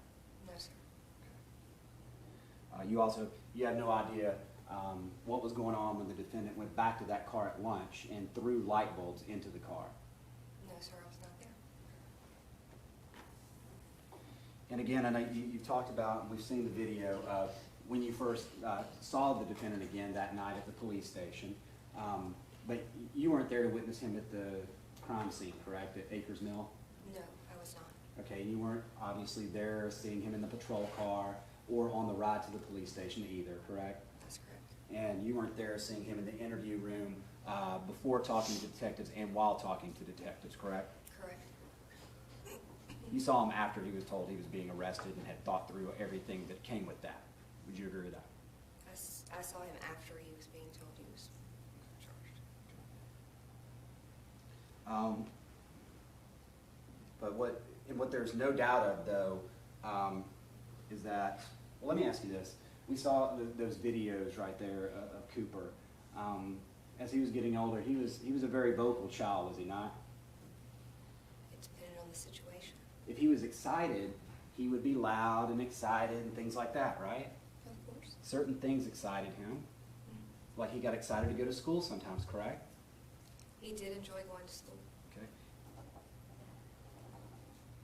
And you said he would go to sleep, as you see him in that high chair when he's ready to go to sleep and things like that. And obviously eating that grilled cheese, that wasn't breakfast or anything like that, was it? It was more than likely lunch. Okay. So, and usually would he take a nap after lunch? They did take naps after lunch. Okay, so he'd be preparing to go to sleep at that point. But when he's going to school, he's excited. And we do know, there's no doubt, the defendant told you that Cooper was wide awake when they left Chick-fil-A, correct? I don't remember what he told me. Do you remember him telling you that he strapped Cooper in? I do remember that. Okay, do you remember him saying that he would give him a kiss and Cooper gave him a kiss back? I do remember that. Okay, and do you remember him telling you that Cooper was excited to go to school? Because he said, school.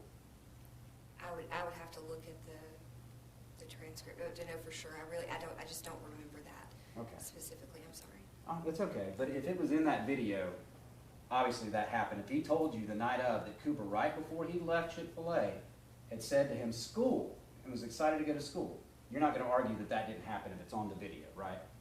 No, I wouldn't argue that. I mean, if Ross said to him the word, I mean, you've seen in several of the videos, he will mimic what you're doing. Right. So it's possible that if Ross said that to him, he would have said it back to him. Okay. And there's no doubt that the defendant could see Cooper from the driver's seat of that Tucson, correct? I don't know what Ross could see. Well, we know that he told you he's driving down the road to Acres Mill and he turns his head to change lanes and he sees Cooper, correct? When he turned around, yes. Yes, when he turned to the side, to his right, correct? when he turned to change lanes, so he would have been looking behind it. Correct. And so he turned right, child's right there, you can see him if you're looking back right there, correct? When he changed lanes, the way that I see it in my head is he's looking back Mhm. behind him to check his blind spot. Okay. In that situation, obviously, yes, he did see him. And that's not even approaching from the front or getting into a car, right? That's actually sitting and turning your head, not facing straight on, correct? I'm not really, can you say that again? Yeah. Rephrase it? And turning your head like this to change lanes, that's a lot different than actually facing straight on and looking in the car, sitting there, reaching over to grab your bag while the child's still sitting there. That's a lot different. You're actually turning around. It's a lot different than if you're looking and facing that way. You would agree with that? I would agree that he could see more turning his head to look backwards. Then looking straight at the car seat? I don't know if he was looking straight at, I'm not exactly sure. Okay. I'm not sure how I'm supposed to know that he's looking right at the car seat, I guess is what I'm trying to say. Okay. Well, let's talk about this. You've been married to, were married to the defendant for a long time, right?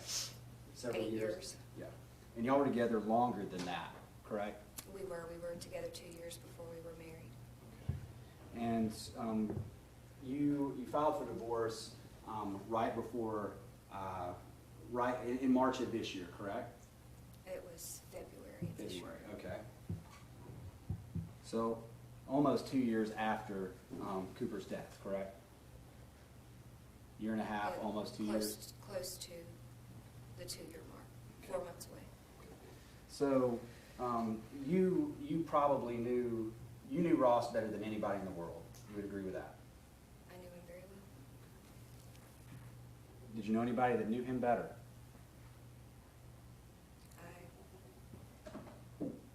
I don't know if I would say knew him better. There were people who certainly have known him longer than me. Right. But you lived with him every day. When you were married, you saw him more often, talked to him more often, dealt with him and shared things more often than any other person in the world. That's correct. Okay. But he was carrying on a double life up until and on the day of Cooper's death, and you didn't know the extent of that, did you? I did not. You'd agree there's a whole part of his life that you had no clue about. I would agree that I did not know the depth. And the depth, that side was much darker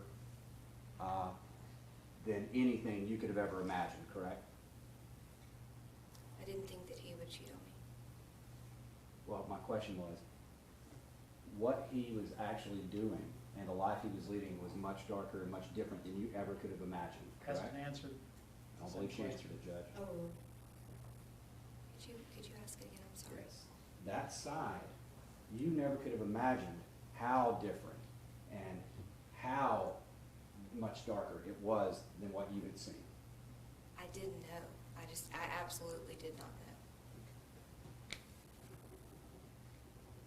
And just from knowing him, you would have had you never would have thought that possible, would you?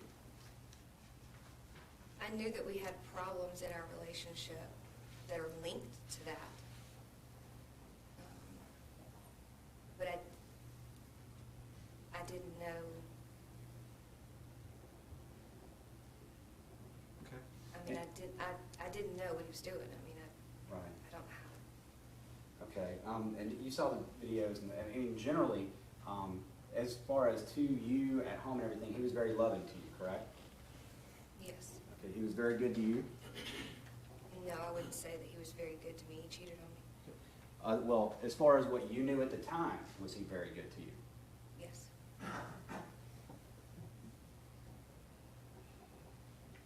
And what we saw pictured in those videos and what you saw at home then was not reflected in what you learned about his other life. Would you agree with that?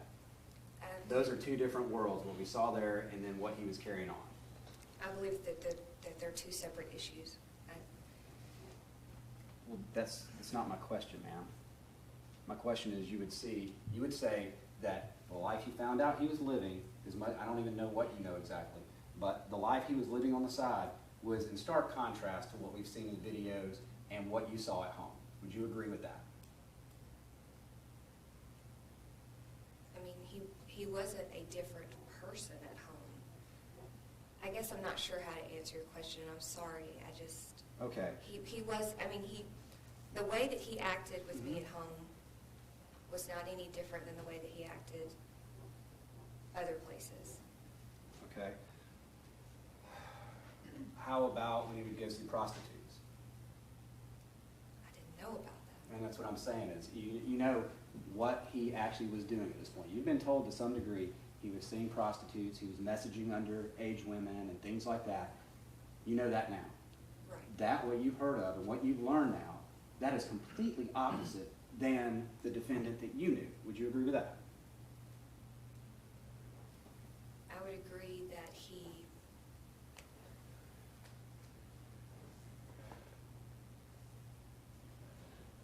the things that we were struggling with in our marriage were directly related to those things.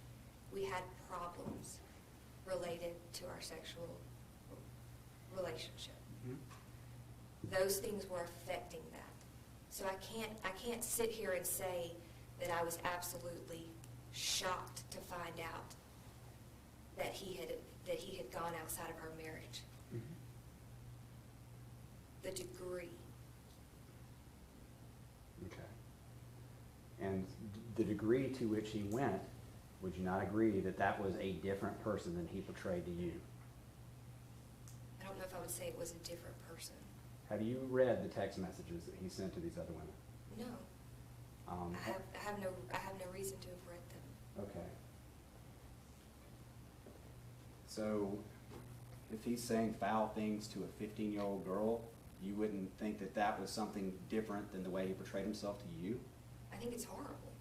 Okay. And so, would you at least agree that just down that minor point, would you agree with me that that's different than the way he portrayed himself to you or the way he acted at home? I would agree that it's different, but not that it's like a whole other person. I don't agree with it that. So there's some element that doesn't surprise you about the way he was, that he would have been messaging a 15-year-old girl about making him a dirty old man? No, I'm telling you that's horrible. I didn't know about that. Right. We'll move on for now. We'll come back to that, okay? Let's just talk about the day in question on the 18th of June. That morning you left around 7:15, I believe, correct? Okay, and you left and you were working in, was it Conyers or Covington? I get those mixed up sometimes. Conyers, okay. And it was about a 50-minute drive? Approximately, yes. Okay. And for the people who don't know where Conyers is versus Marietta, that's clear on the other side of the perimeter, right? The other side of the world, basically, in Atlanta. It is. Okay. And you were working as a dietitian, is that correct? I was. Okay. And so that morning, you were not home after 7:15, right? Correct. Okay. And Cooper woke up that morning and then got into bed and went back to sleep, correct? He With the was in defendant? the bed with Ross when I left. They were both awake. Okay. Now, I know this has been some time since since June 18th, 2014. Would your memory have been better back then or today as to who was where and things like that? It's better back then. Okay. Definitely. And if you left and the defendant had said, you know, we got him into bed and he went back to sleep there and y'all let him sleep in, would you have any reason to doubt that? I don't think that's what he told me. Do you know what he told the police? I don't. Okay. All right. And did he tell you at that time when you left that he was going to hang out and go in late for a daddy-son breakfast and things like that? He didn't tell me about that. Okay.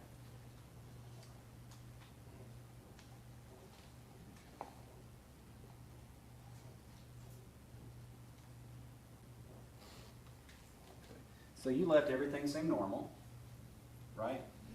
Okay. I think you described it to the police. It was a normal day, nothing going on out of the ordinary, correct? Are you asking me if that's how he described it? Now, is that how you described it to the police as well? As a normal, Right. ordinary day? It was Yeah. a normal day. Okay, and he didn't appear stressed out about anything or anything like that, correct? Ross? Correct, yeah. No, he did not. Did not appear stressed. No different than any other day. Correct. He didn't appear to be in a hurry that morning. Would you agree with that? I wasn't there when he left, so I'm honestly, I'm not sure. If he left at 7:15 and he didn't get to work until 9:25, you would agree he's not really in a hurry. He wasn't trying to get out the door right then, was he? He had a flexible schedule. Okay. You would agree that the drive from your home to Little Apron, that is a much longer drive, distance, time, than just the Chick-fil-A to Little Apron or Treehouse. You'd agree with that, right? Right, yes, I would. And again, also, that would be I mean, Cooper fell asleep several times in the car coming from home to go to Little Apron. You would agree with that? He'd fall asleep in the mornings on the way to daycare. From home to daycare? Yes. I wasn't the one dropping him off most mornings, but I know when I would pick him up Mhm. and we would drive from daycare to home, he would fall asleep. And again, that drives a lot longer than the Chick-fil-A to that U-turn you have to make to turn It is. around and go back, right? It is longer. And that U-turn is just a matter of seconds. Would you agree with that? 30, 40 seconds? I would say it would depend on the traffic for the day.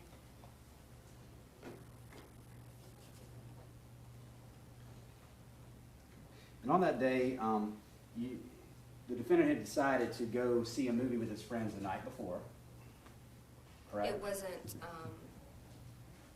I don't think it was concrete until the next day.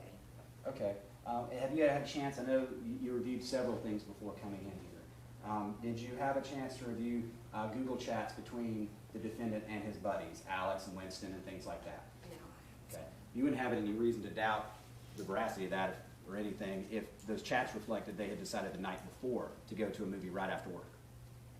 I just wouldn't have been part of that conversation. Okay. Did the defendant did he ever ask you to go to the movie or anything like that? No, he was gonna go with his friends. Okay. I think that what I'm saying is not concrete. I think they knew that they were gonna go to the movies. I just don't think they had decided at that morning Mhm. until later what time they were gonna go. And that morning, they decided well, the chats will show what they show. But as far as a time, that morning they decided they were going to the 5 o'clock and they were going to be back at 7, correct? That was what the text from Ross to me said, that he should be home by 7. Okay. And so, based on that, you would have gotten him to take him home that evening, correct? I would have picked him up, yes. Okay. And Ross, the defendant's text to you at 3:16, when you're going to get my buddy, it's obvious he thought you were picking Cooper up, correct? Yes. And then we had a telephone discussion about that, Mhm. because I wasn't sure if he was planning on going home first. Mhm. If he was planning on going home first, I was gonna get him to pick up Cooper, and we would just meet at home, and then he could go to the movie. But he wasn't planning on going home, he was planning on going straight to the movies. Okay. And this movie started at 5, correct? Yes. And you talked to him right around 4 o'clock, right? I sent him the text, I think it said, "Are you not going home first? Mhm. Please call me," something along that lines. It was around 3:50. And then y'all talked at about 4:04 p.m., correct? It was shortly after I sent that text. Right. And he told you, "I'm not going to go home, I'm going straight to the theater." I'm assuming that's the conversation. I really don't remember the conversation as far as, I can't tell you exactly what was said. Okay. But I know the gist of the conversation. Basically, I'm not going home first. I'll go straight to the movie.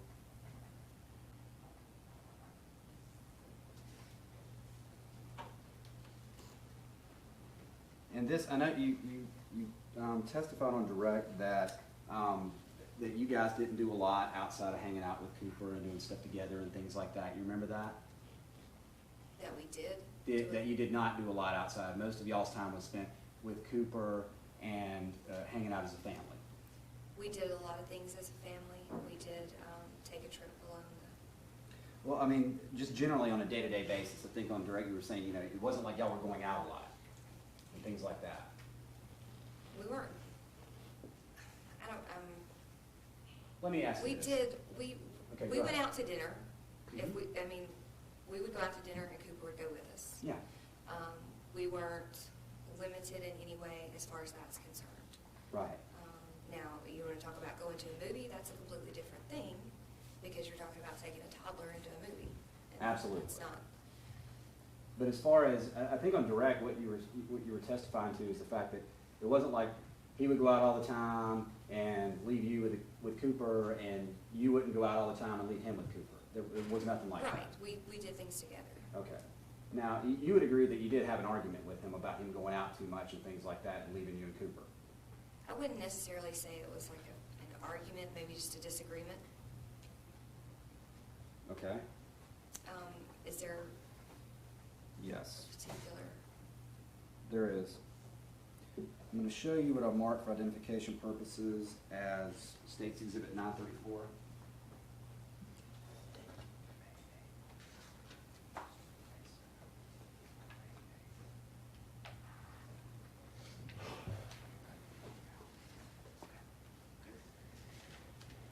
Okay, now, Mrs. Harris, or Mrs. Taylor now, you stated that you looked over the text messages between you and the defendant, and your text messages with several people before you came in today, correct?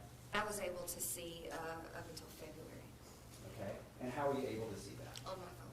Okay. A lot of these texts that you just talked about, though, were in May and things like that. How were you able to review those? No, I was able to see through, like, it started in February of Okay. 2014. All right. And went all the way until June 18th. So you reviewed text messages that would have been in May of 2014 as well, correct? Yes.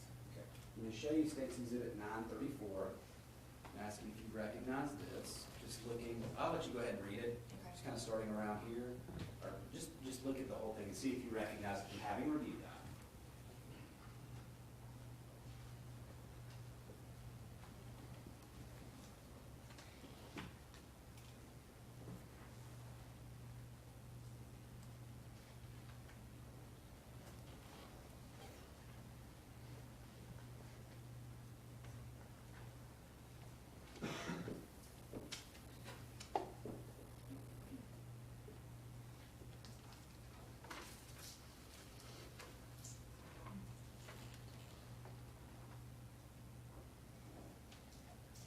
This, I mean, it's not an argument. I can see why it would be seen as that. We'll get to it. Let me ask you, do you recognize that as that text conversation that you had with the defendant regarding his going out? It is a conversation between me and Ross. Okay, and is that printout a fair and accurate representation of that conversation? Yes. Your Honor, I would tender State's Exhibits, I'm sorry, 934 at this time. I think those are already in, aren't those, are all the texts already in? They're in disk form, but I don't know if I don't think the printouts are all in. Okay. I think I think this may be already in. Yeah, the disc is already in, so whatever objections I guess we would have had to the original disc, but since it's already in, I don't have any objection to this, but just the paper exhibit. Right, the same objections are noted in there, if there are any, it's in evidence. And these are from the same, thank you, Judge, yeah, these are from the same thing that they just entered printouts of as well. So, Yes, you can use it. thank you. Okay, on this, Mrs. Harris, just want you to take a look and read along with me if you don't mind, okay? Earlier on the 7th, you stated, you guys doing okay, hello, you're alive, going, it's 8:58 a.m., 9:51 a.m. that morning, correct? You said, yeah, okay, good. And then at noon, the defendant said, I'm gonna have a drink or two tonight with the guys to celebrate the start of our company, right? And then you stated, why always Thursday? Why? It was my Grey's night. First, you heifer. Yes, but Grey's night that's Grey's Anatomy, right? it is. And is that something you watch with Joey Nesbitt? Y'all get together and watch Grey's Anatomy? Yes. Okay. But And- that's, I know that's in a joking kind of way. Absolutely, Okay. absolutely, okay. And then, he says, no, not too late, but we've been busy and haven't had time. And yes, I'm a gaffer. Then he corrected it to say heifer, correct? Okay, and that's all around noon on that day, right? I'm sorry, it's very small. Yes, it is. Yes, it is. Okay. Whatever, and you stated whatever, wasn't your $50 dinner at that Italian place your celebration dinner? And then he responded, kinda, but not really. Mhm. And you responded, whatever, you're full of crap, don't spend my B-Day money. Mhm. And then he said, I'm gonna spend it all and buy 8 guitars. Yes, obviously joking. Right. And then you said, better not. Mhm. And then you asked, are you getting Cooper? Yes. And then he said, yes, I can get him. Yes. And then he asked you, when do you get off? Mhm. Then you actually, at 1:07 p.m., you responded to him, started with, I didn't mean to be mean. Because I felt like I had been, maybe I had seemed mean in the Okay. previous text. Okay. And then you went on to say, I just feel like you're always going with them, having dinners, drinks, etc., and I'm never involved or invited, and I'm just home with Cooper. I don't go out for dinner and drinks with any friends. I rarely get to go out to dinner, period, without Cooper. But I don't because my priority is you and Cooper. That's what you said to him, correct? Then he said, but I want you to go out with friends. And the same with you, but we haven't seen each other as a group over 2 weeks. They wanted to do it last night, but I told them I wanted to see you because I haven't in a few days. He said, I love you and Cooper. I love spending time with you guys. And then he said, by the way, you responded, LOL. And then he said, he farted this morning while I was putting him in the car seat.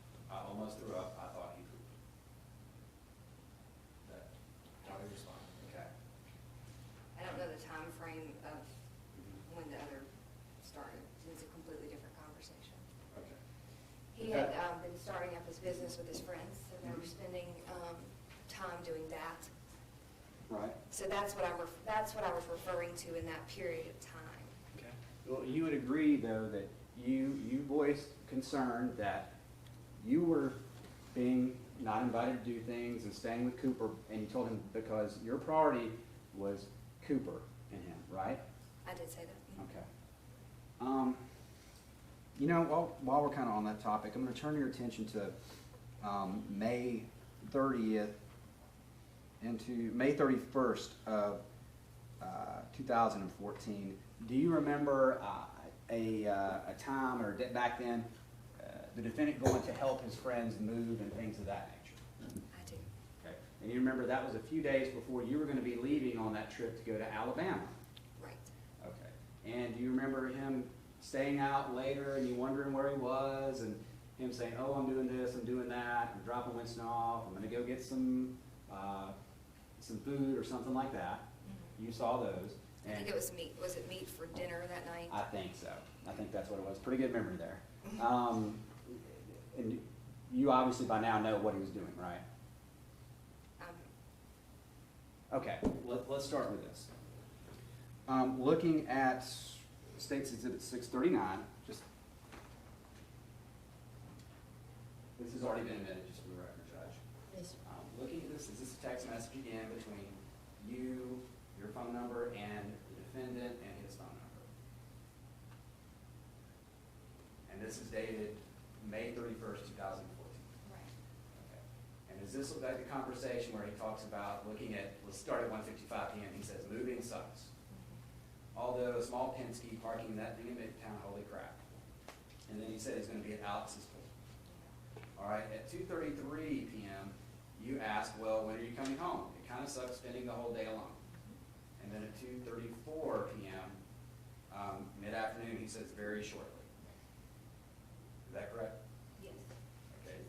2:34, yeah. And then at 2:34, you respond, okay.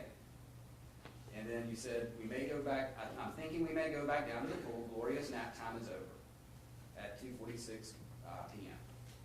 And then he said, oh, a nap, that'd be nice at 2:48 p.m., correct? All right, and about the same time, 2:48, a little bit later, you said, what will we eat for dinner? We have no meat. And he responds pretty quickly after that. Y'all start talking about, he says, I'll get meat, chicken, then you talk about beef to make spaghetti, I don't know, and then at 3:02 p.m., he says, okay, I'm leaving soon, honey. And then he says, we took the mini truck back. And then you said, well, stop by the pool if you come home soon. Now, at 3:55, almost an hour later, you ask him, are you coming home yet? Right. And And- I was getting frustrated at that point, obviously. That's the relationship with time. Okay. It was something that occurred. You know, he would say, I'll be ready in 10 minutes when it really meant 45 minutes. Or, so what I used to always think is, well, Ross says I'll be there very shortly is different. Okay. Than what my definition of be there very shortly would be. So you thought maybe he was just running behind, losing track of time? Yes. Okay. After that, I believe, a little bit later, at 4:02, you texted him, hello. Sorry, that was, I don't know if you really meant it in that voice, but you said hello, correct?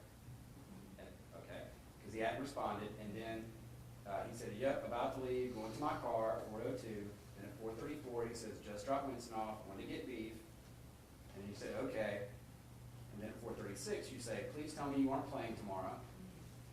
That means guitar, because this was a Saturday, the next Right. day you had church, and you asked him, please tell me you're not doing that, and you explained it later in the text, correct? And you said, I am. He said, okay, I guess you weren't thinking about the fact that we were leaving Wednesday for 4 or 5 days. I've missed you today.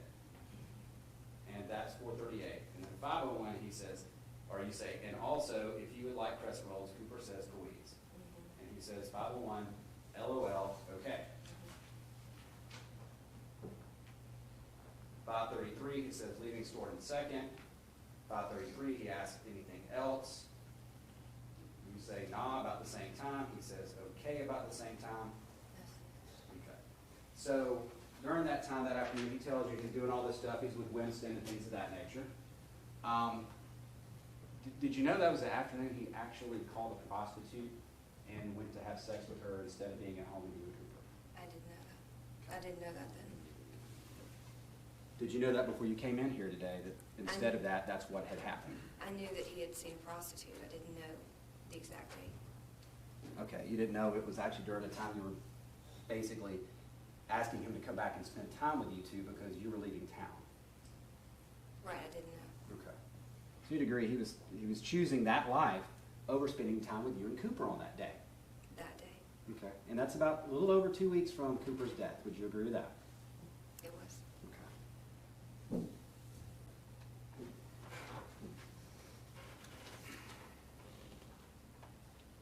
Now, you talked a little bit about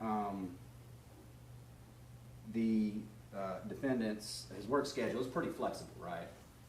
He could kind of come and go as he pleased, things of that nature. It appeared flexible to me. Okay. I Obviously, you didn't work there, you didn't know Right. exactly how it went on day to day, but from what you could gather from talking to your husband and his comings and goings, he had a very flexible schedule as far as when he left for the day, when he came home, and things of that nature. Correct.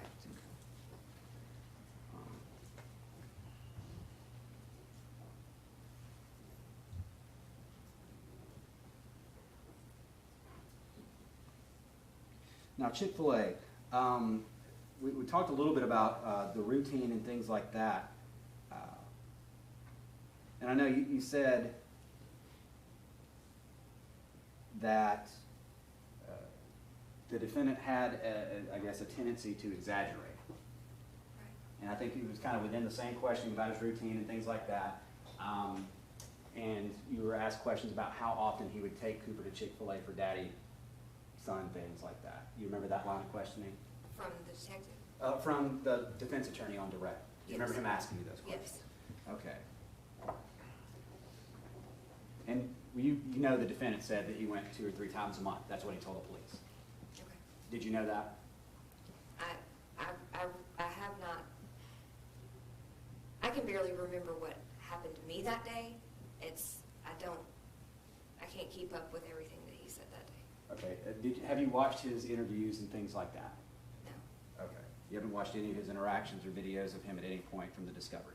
Just a very small portion. And who showed you that? I saw the, one of me and him together, Mm-hmm. You never saw the ones of him by himself and how he was acting, did you? just clips, nothing. Okay. And who showed you those things? I saw it during the trial. Okay. And we'll talk about that. And let me just go ahead and ask you real quick. You've been watching some of this stuff during trial, correct? Some of it, not all of it, Okay. And is that from home or here in the courtroom? from home. Okay. So you've been following what the testimony inside the courtroom has been to a degree, correct? To a degree. Okay. I haven't been able to see everything. Okay. And you're aware that, like most witnesses, they don't get to sit in here and hear what all the other witnesses say and things like that, right? Right. Like the lead detective does, but, you know, but you have been watching. Some of it. Okay. Have you watched any of the testimony from, regarding what he was sending to other people, the messages, these whisper messages and things like that? A small portion of it. Okay. Does that sound like the same person you were married to? Sounds like somebody that's very lost. Well, my question is, does that sound like the same person you were married to? She's answered the question. She did not answer Just it. asked and answered. Overruled. You can answer it, ma'am, if you would, please. Does that sound like a different person than the person you were married to and you knew at home? Sounds like a different part. See? It was not a part that he shared with me, obviously. Okay. I did not know these things. I didn't know these things that he was doing. So it's obviously a part of himself that he was not sharing with me.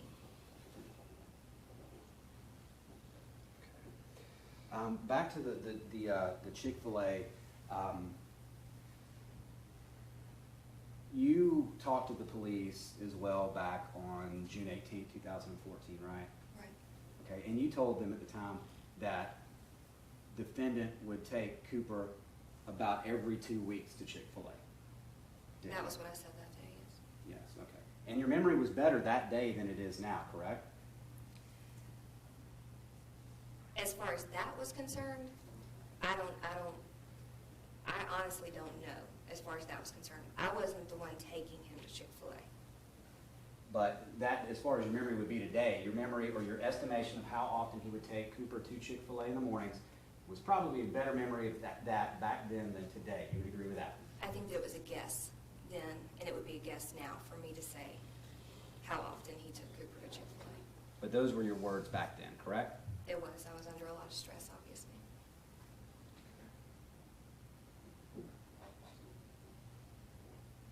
All right. And there were times he would take Cooper to daycare after going to Chick-fil-A as well, correct? In addition to the breakfast, he would go to the drive-through and get Chick-fil-A. He would take Cooper before. Today, he would go through Chick-fil-A before he went to Little Apron Academy. I don't know if he would go with Cooper. I would assume he would take Cooper to daycare first. And if he wanted to get Cooper to breakfast on time, take him to daycare and then go to Chick-fil-A. It wouldn't make sense to go to Chick-fil-A with him and Cooper if he wasn't planning on taking Cooper inside. Okay. Were you aware that other people, that there's evidence that did happen? That he Well, I'm would go going to through? object to that. Let me ask. Mrs. E. Okay, I'll rephrase. Do you know Janie Meadows? I do not. Okay, do you know of her now? I do. Did you know of her back then? No, I did not. Okay. And obviously you know Azura Hawkins, correct? Yes. And in fact, didn't the defendant text you about a time they asked him to stop by Chick-fil-A, and he got them Chick-fil-A with Cooper before he came to daycare? I vaguely remember that. Now that's is that in the text messages? I don't remember reading that. It must not have been, Okay. if it was there, it wasn't something that stuck out in my memory. But you vaguely do remember that had happened? I remember that has happened before.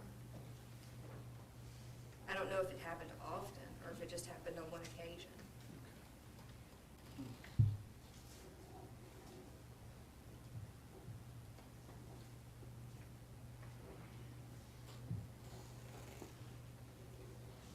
And you talked about your routine as well. Like, I think you described it as, you wouldn't decide it, I guess. You wouldn't like pregame decide who was going to take Cooper, but the defendant took him most often, right? Yes. Unless the defendant had something going on, either something big at work he had to be in for or something like that, then he would ask you to take Cooper on those occasions.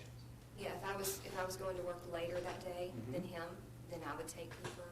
If he had a meeting that day or something, then I might possibly would take him. But he was primary. Mhm. And so he had no problem if he had something going on work-related to ask you, hey, can you take Cooper? Okay. And so that morning, there was no reason, or he had no work-related issues to where he said, hey, I need you to take Cooper this morning. I'm super stressed and I got a big project due this morning. He didn't say anything like that, right? No, he never said that to me. Okay. In fact, he hadn't said anything about being stressed at work or anything at that point, correct? Like that day, the day before, leading up to it? That day, no.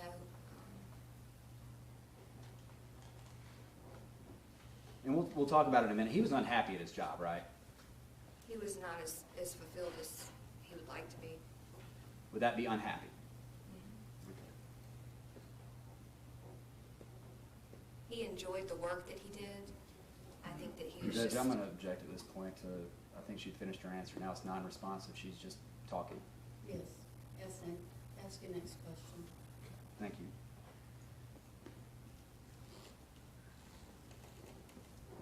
And I think you talked about sometimes after church, on the drive home, Cooper would fall asleep and things like that?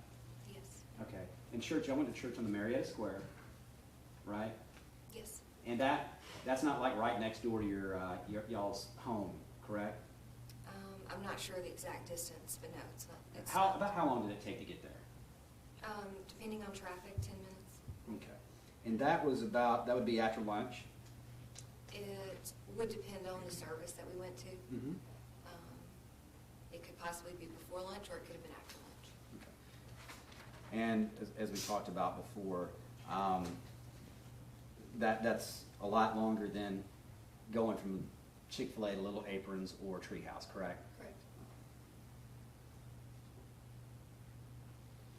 And you remember telling the detectives back on June 18th that the defendant, when he would go out with his friends and things like that, it would usually be for dinner or something of that nature, right? That if he went out with his Yeah, mhm. friends, Yeah, dinner. something like that. He mentioned drinks one time, movie. Do you remember telling the detectives then that it was unusual for him to go to the movies right after work? It was unusual for him to go to the movies right after work. He didn't go to the movies a lot.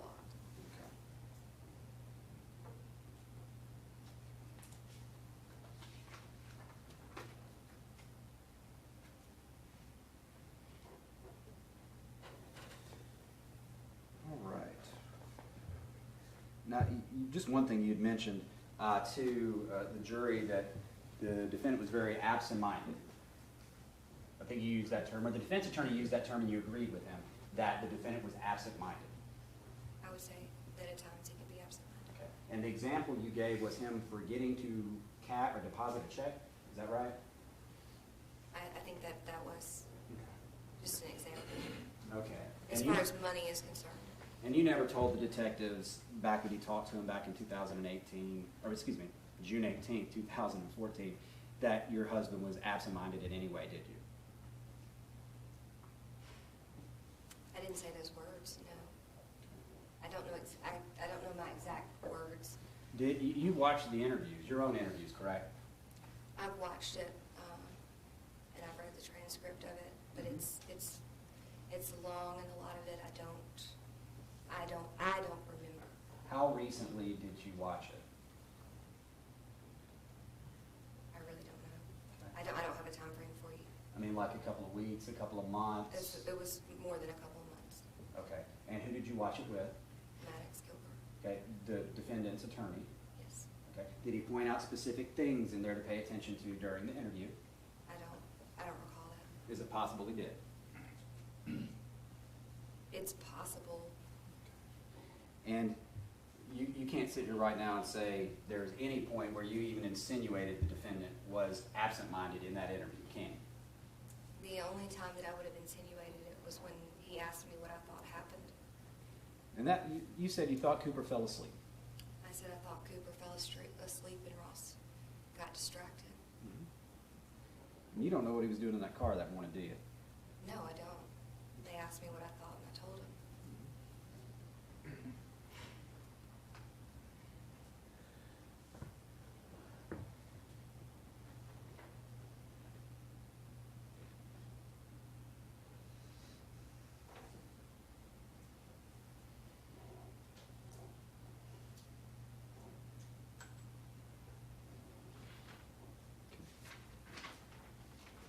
Now, you talked about the defendant, I think you said he's got a bigger than, I can't remember exactly how you described it, a very big personality? Yes. Okay. Larger than life. Right. He was always talking to folks and things like that, trying to become friends with them and things of that nature, right? I would agree. Okay. And then he also, he tried to impress people, correct? I would agree with that. With like facts and things like that and stories. Yes. Okay. He was very, you would agree, he was very concerned with perception. I would agree with that. He really did not want anybody to think ill of him. Would you agree with that? I don't think most people want anyone to think ill of you. Okay. But some people worry about it more than others, right? That's Well, I would correct. object to what most people thought. I don't think that's relevant. Who was on call or on bus? You can answer it. Would you mind repeating it? I'm sorry. Okay. I know I started to answer, but Okay, that understandable. You would agree that he worried more than most people about other people's perception of him. Would you agree with that? I'm gonna object. She wouldn't have any basis of knowledge for what other people thought. He's had her testify about his demeanor and his personality all over the board, Judge. It is. That's what I'm asking about his. You can do it. Okay. I wouldn't say that he expressed that to me, that he was worried about what people thought about him. I can't say that he expressed that to me.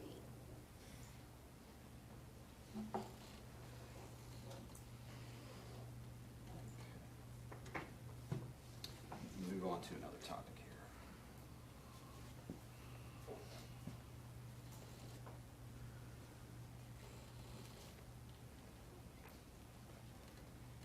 here.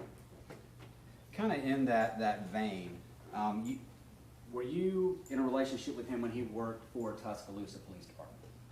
Yes, we were married, and he started the job at the Tuscaloosa Police Department like a week to two after we were married. And he only worked there maybe a little less than 3 years, correct? So we were married in 2006, and it was probably around 3 years. So if he said it was 5, he wouldn't be telling the truth about that, right? I'm trying to think of the timeline of when he went back to school full-time. Okay. So we were married in 2006, he started in 2006. Okay. And I graduated in December of 2007. He Mhm. started going back to school in the summer of 2008. He went part-time for about a year, and then he went full-time, and he quit his job. So I would say it would be around somewhere between 3.5 years, depending on when he officially quit and went to school full-time.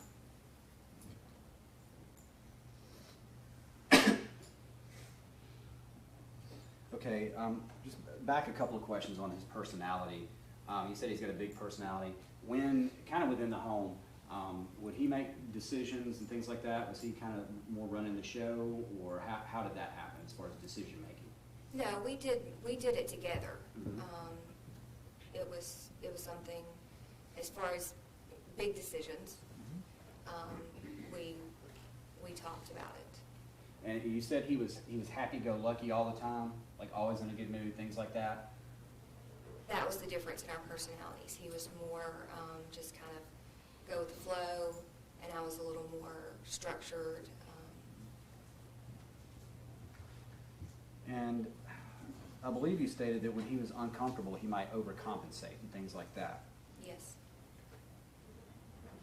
Okay. You would agree that in May, going into June of 2018, he was down and depressed and sad about some things. After going back and reviewing the text messages, yes. Okay. And were you watching TV when we read that whisper post that he told some random anonymous person back at the end of the month, a couple weeks before Cooper's death, that he was at a breaking point, or his breaking point was pretty low? I don't recall that, I'm sorry. That was something you may not have known what was going on with him at that time, correct? that I didn't know that he was. He was near a upset. breaking point, or his breaking point was pretty low. You didn't know that about him at the time. Well, I'm going to object to the form of the question. I believe the evidence is that that was something that was in a post, not that, there's no evidence that he was actually at a breaking point, just something that he had talked. It's not the same thing.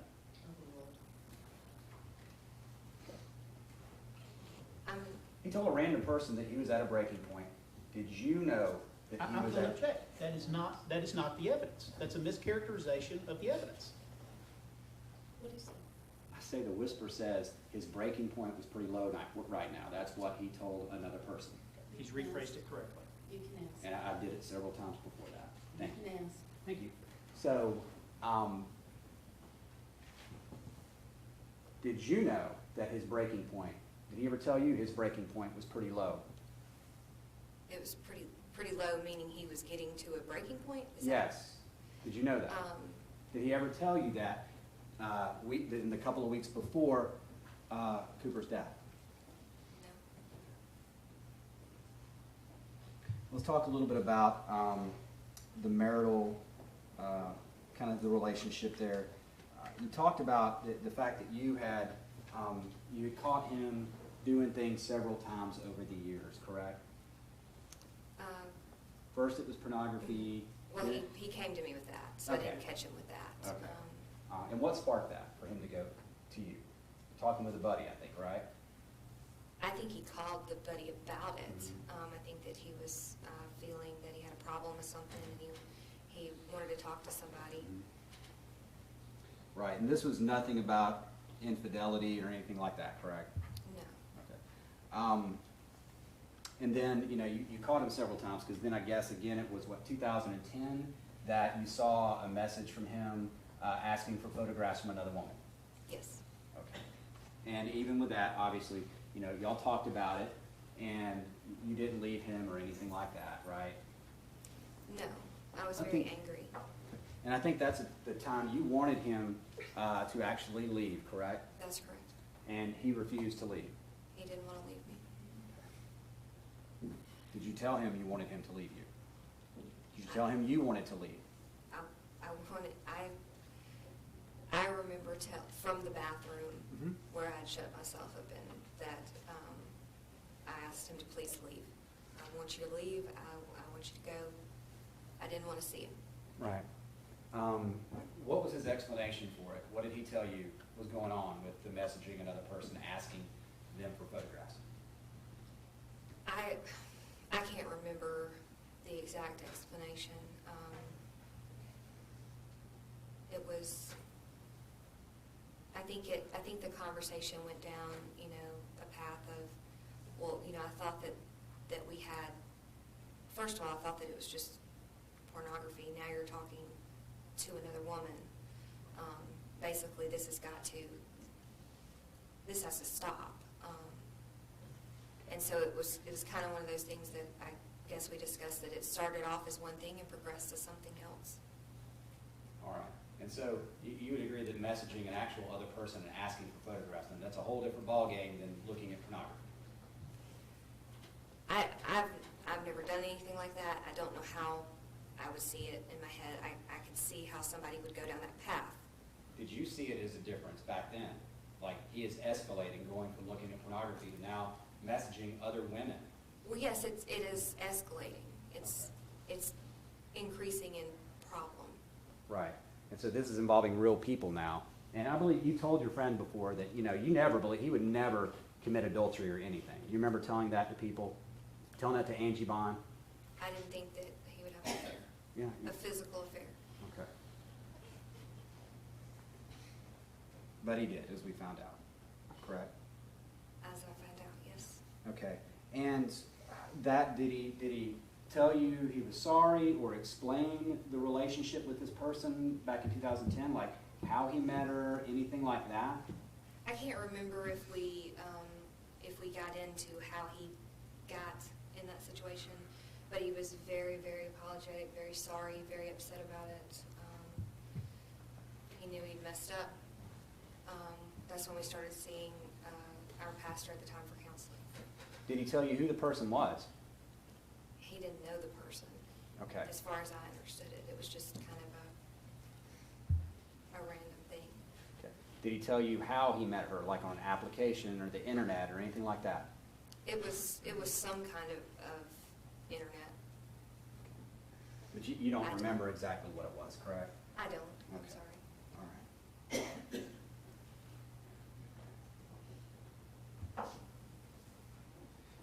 And then again, there were several other times, I think, that we'll talk about it in more detail in a little bit, that you caught him stepping out to a certain degree, either emotionally or sexually with other people, as far as online and things like that. But you stayed with him, correct? It was just one other time, Okay. other than it was him coming to me with the pornography, me finding that message on his phone in Mhm. 2010, and then the pornography kind of coming out again at the end of 2000. I can't remember the year. Right. But the last message that I saw on his phone was not sexual in any way, Mm-hmm. but it was obviously not from a male friend. Right. And at that point, in 2013, did you ask him who that person was? I did. Okay, and who was that person? I don't know if he gave me a name, I can't remember, but he basically said that it was somebody that he had met online and that they had started talking and had become friends. I didn't see any of the conversations other than that one message. So obviously, we know now he was absolutely lying to you about all that, correct? Probably. Okay. I mean, I don't know. I would assume yes. And at that point, you forgave him again, correct? We went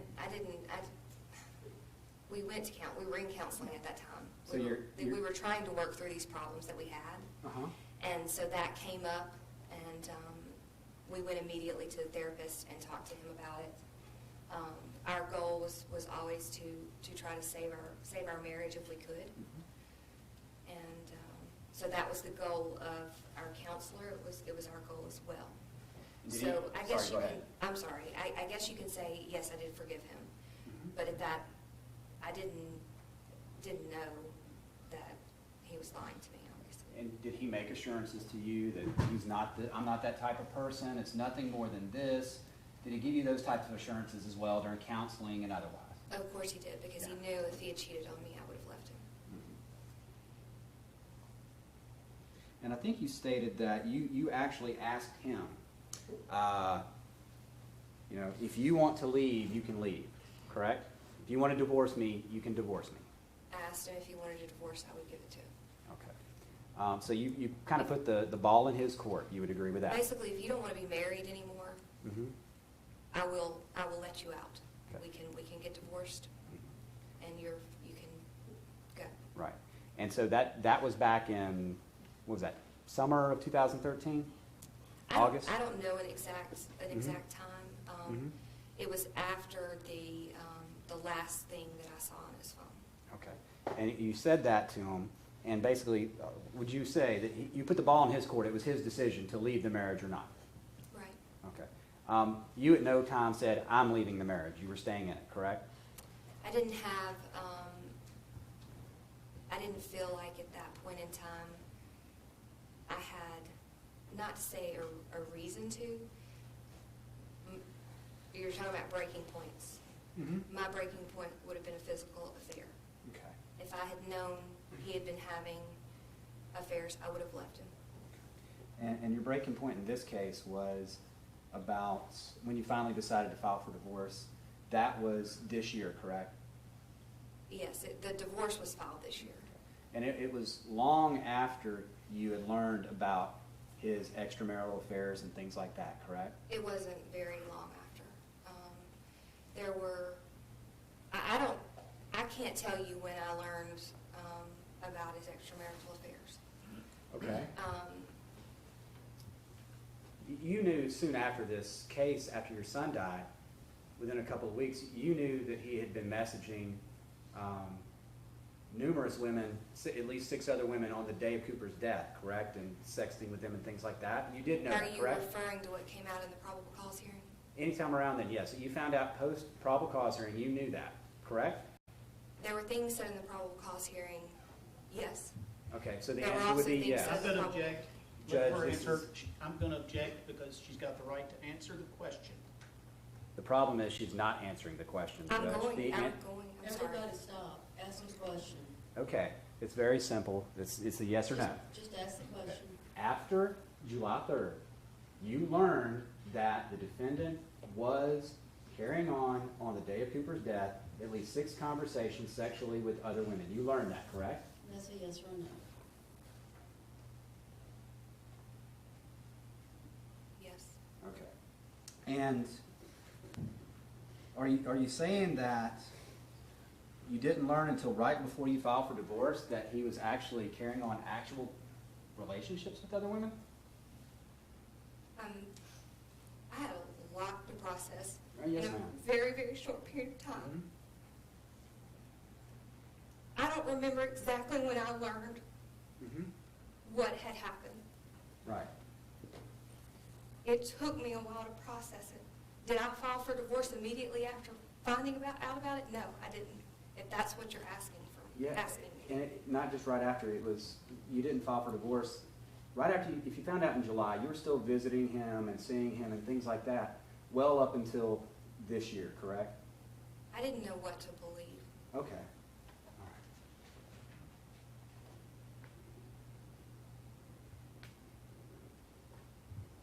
And you were talking, you were in contact with the defense from the day after Cooper's death, correct? I think that's pretty accurate. Okay. And you never spoke with the state or the police again after the day of Cooper's death, correct? No, I did not. And Judge, I'm about to go on to another topic. I think this may be a good breaking point if you were stopping at 4:30 today. Okay. All right, ladies and gentlemen, close your notepads, keep an open mind. Don't discuss the matter with each other, leave your notepads in your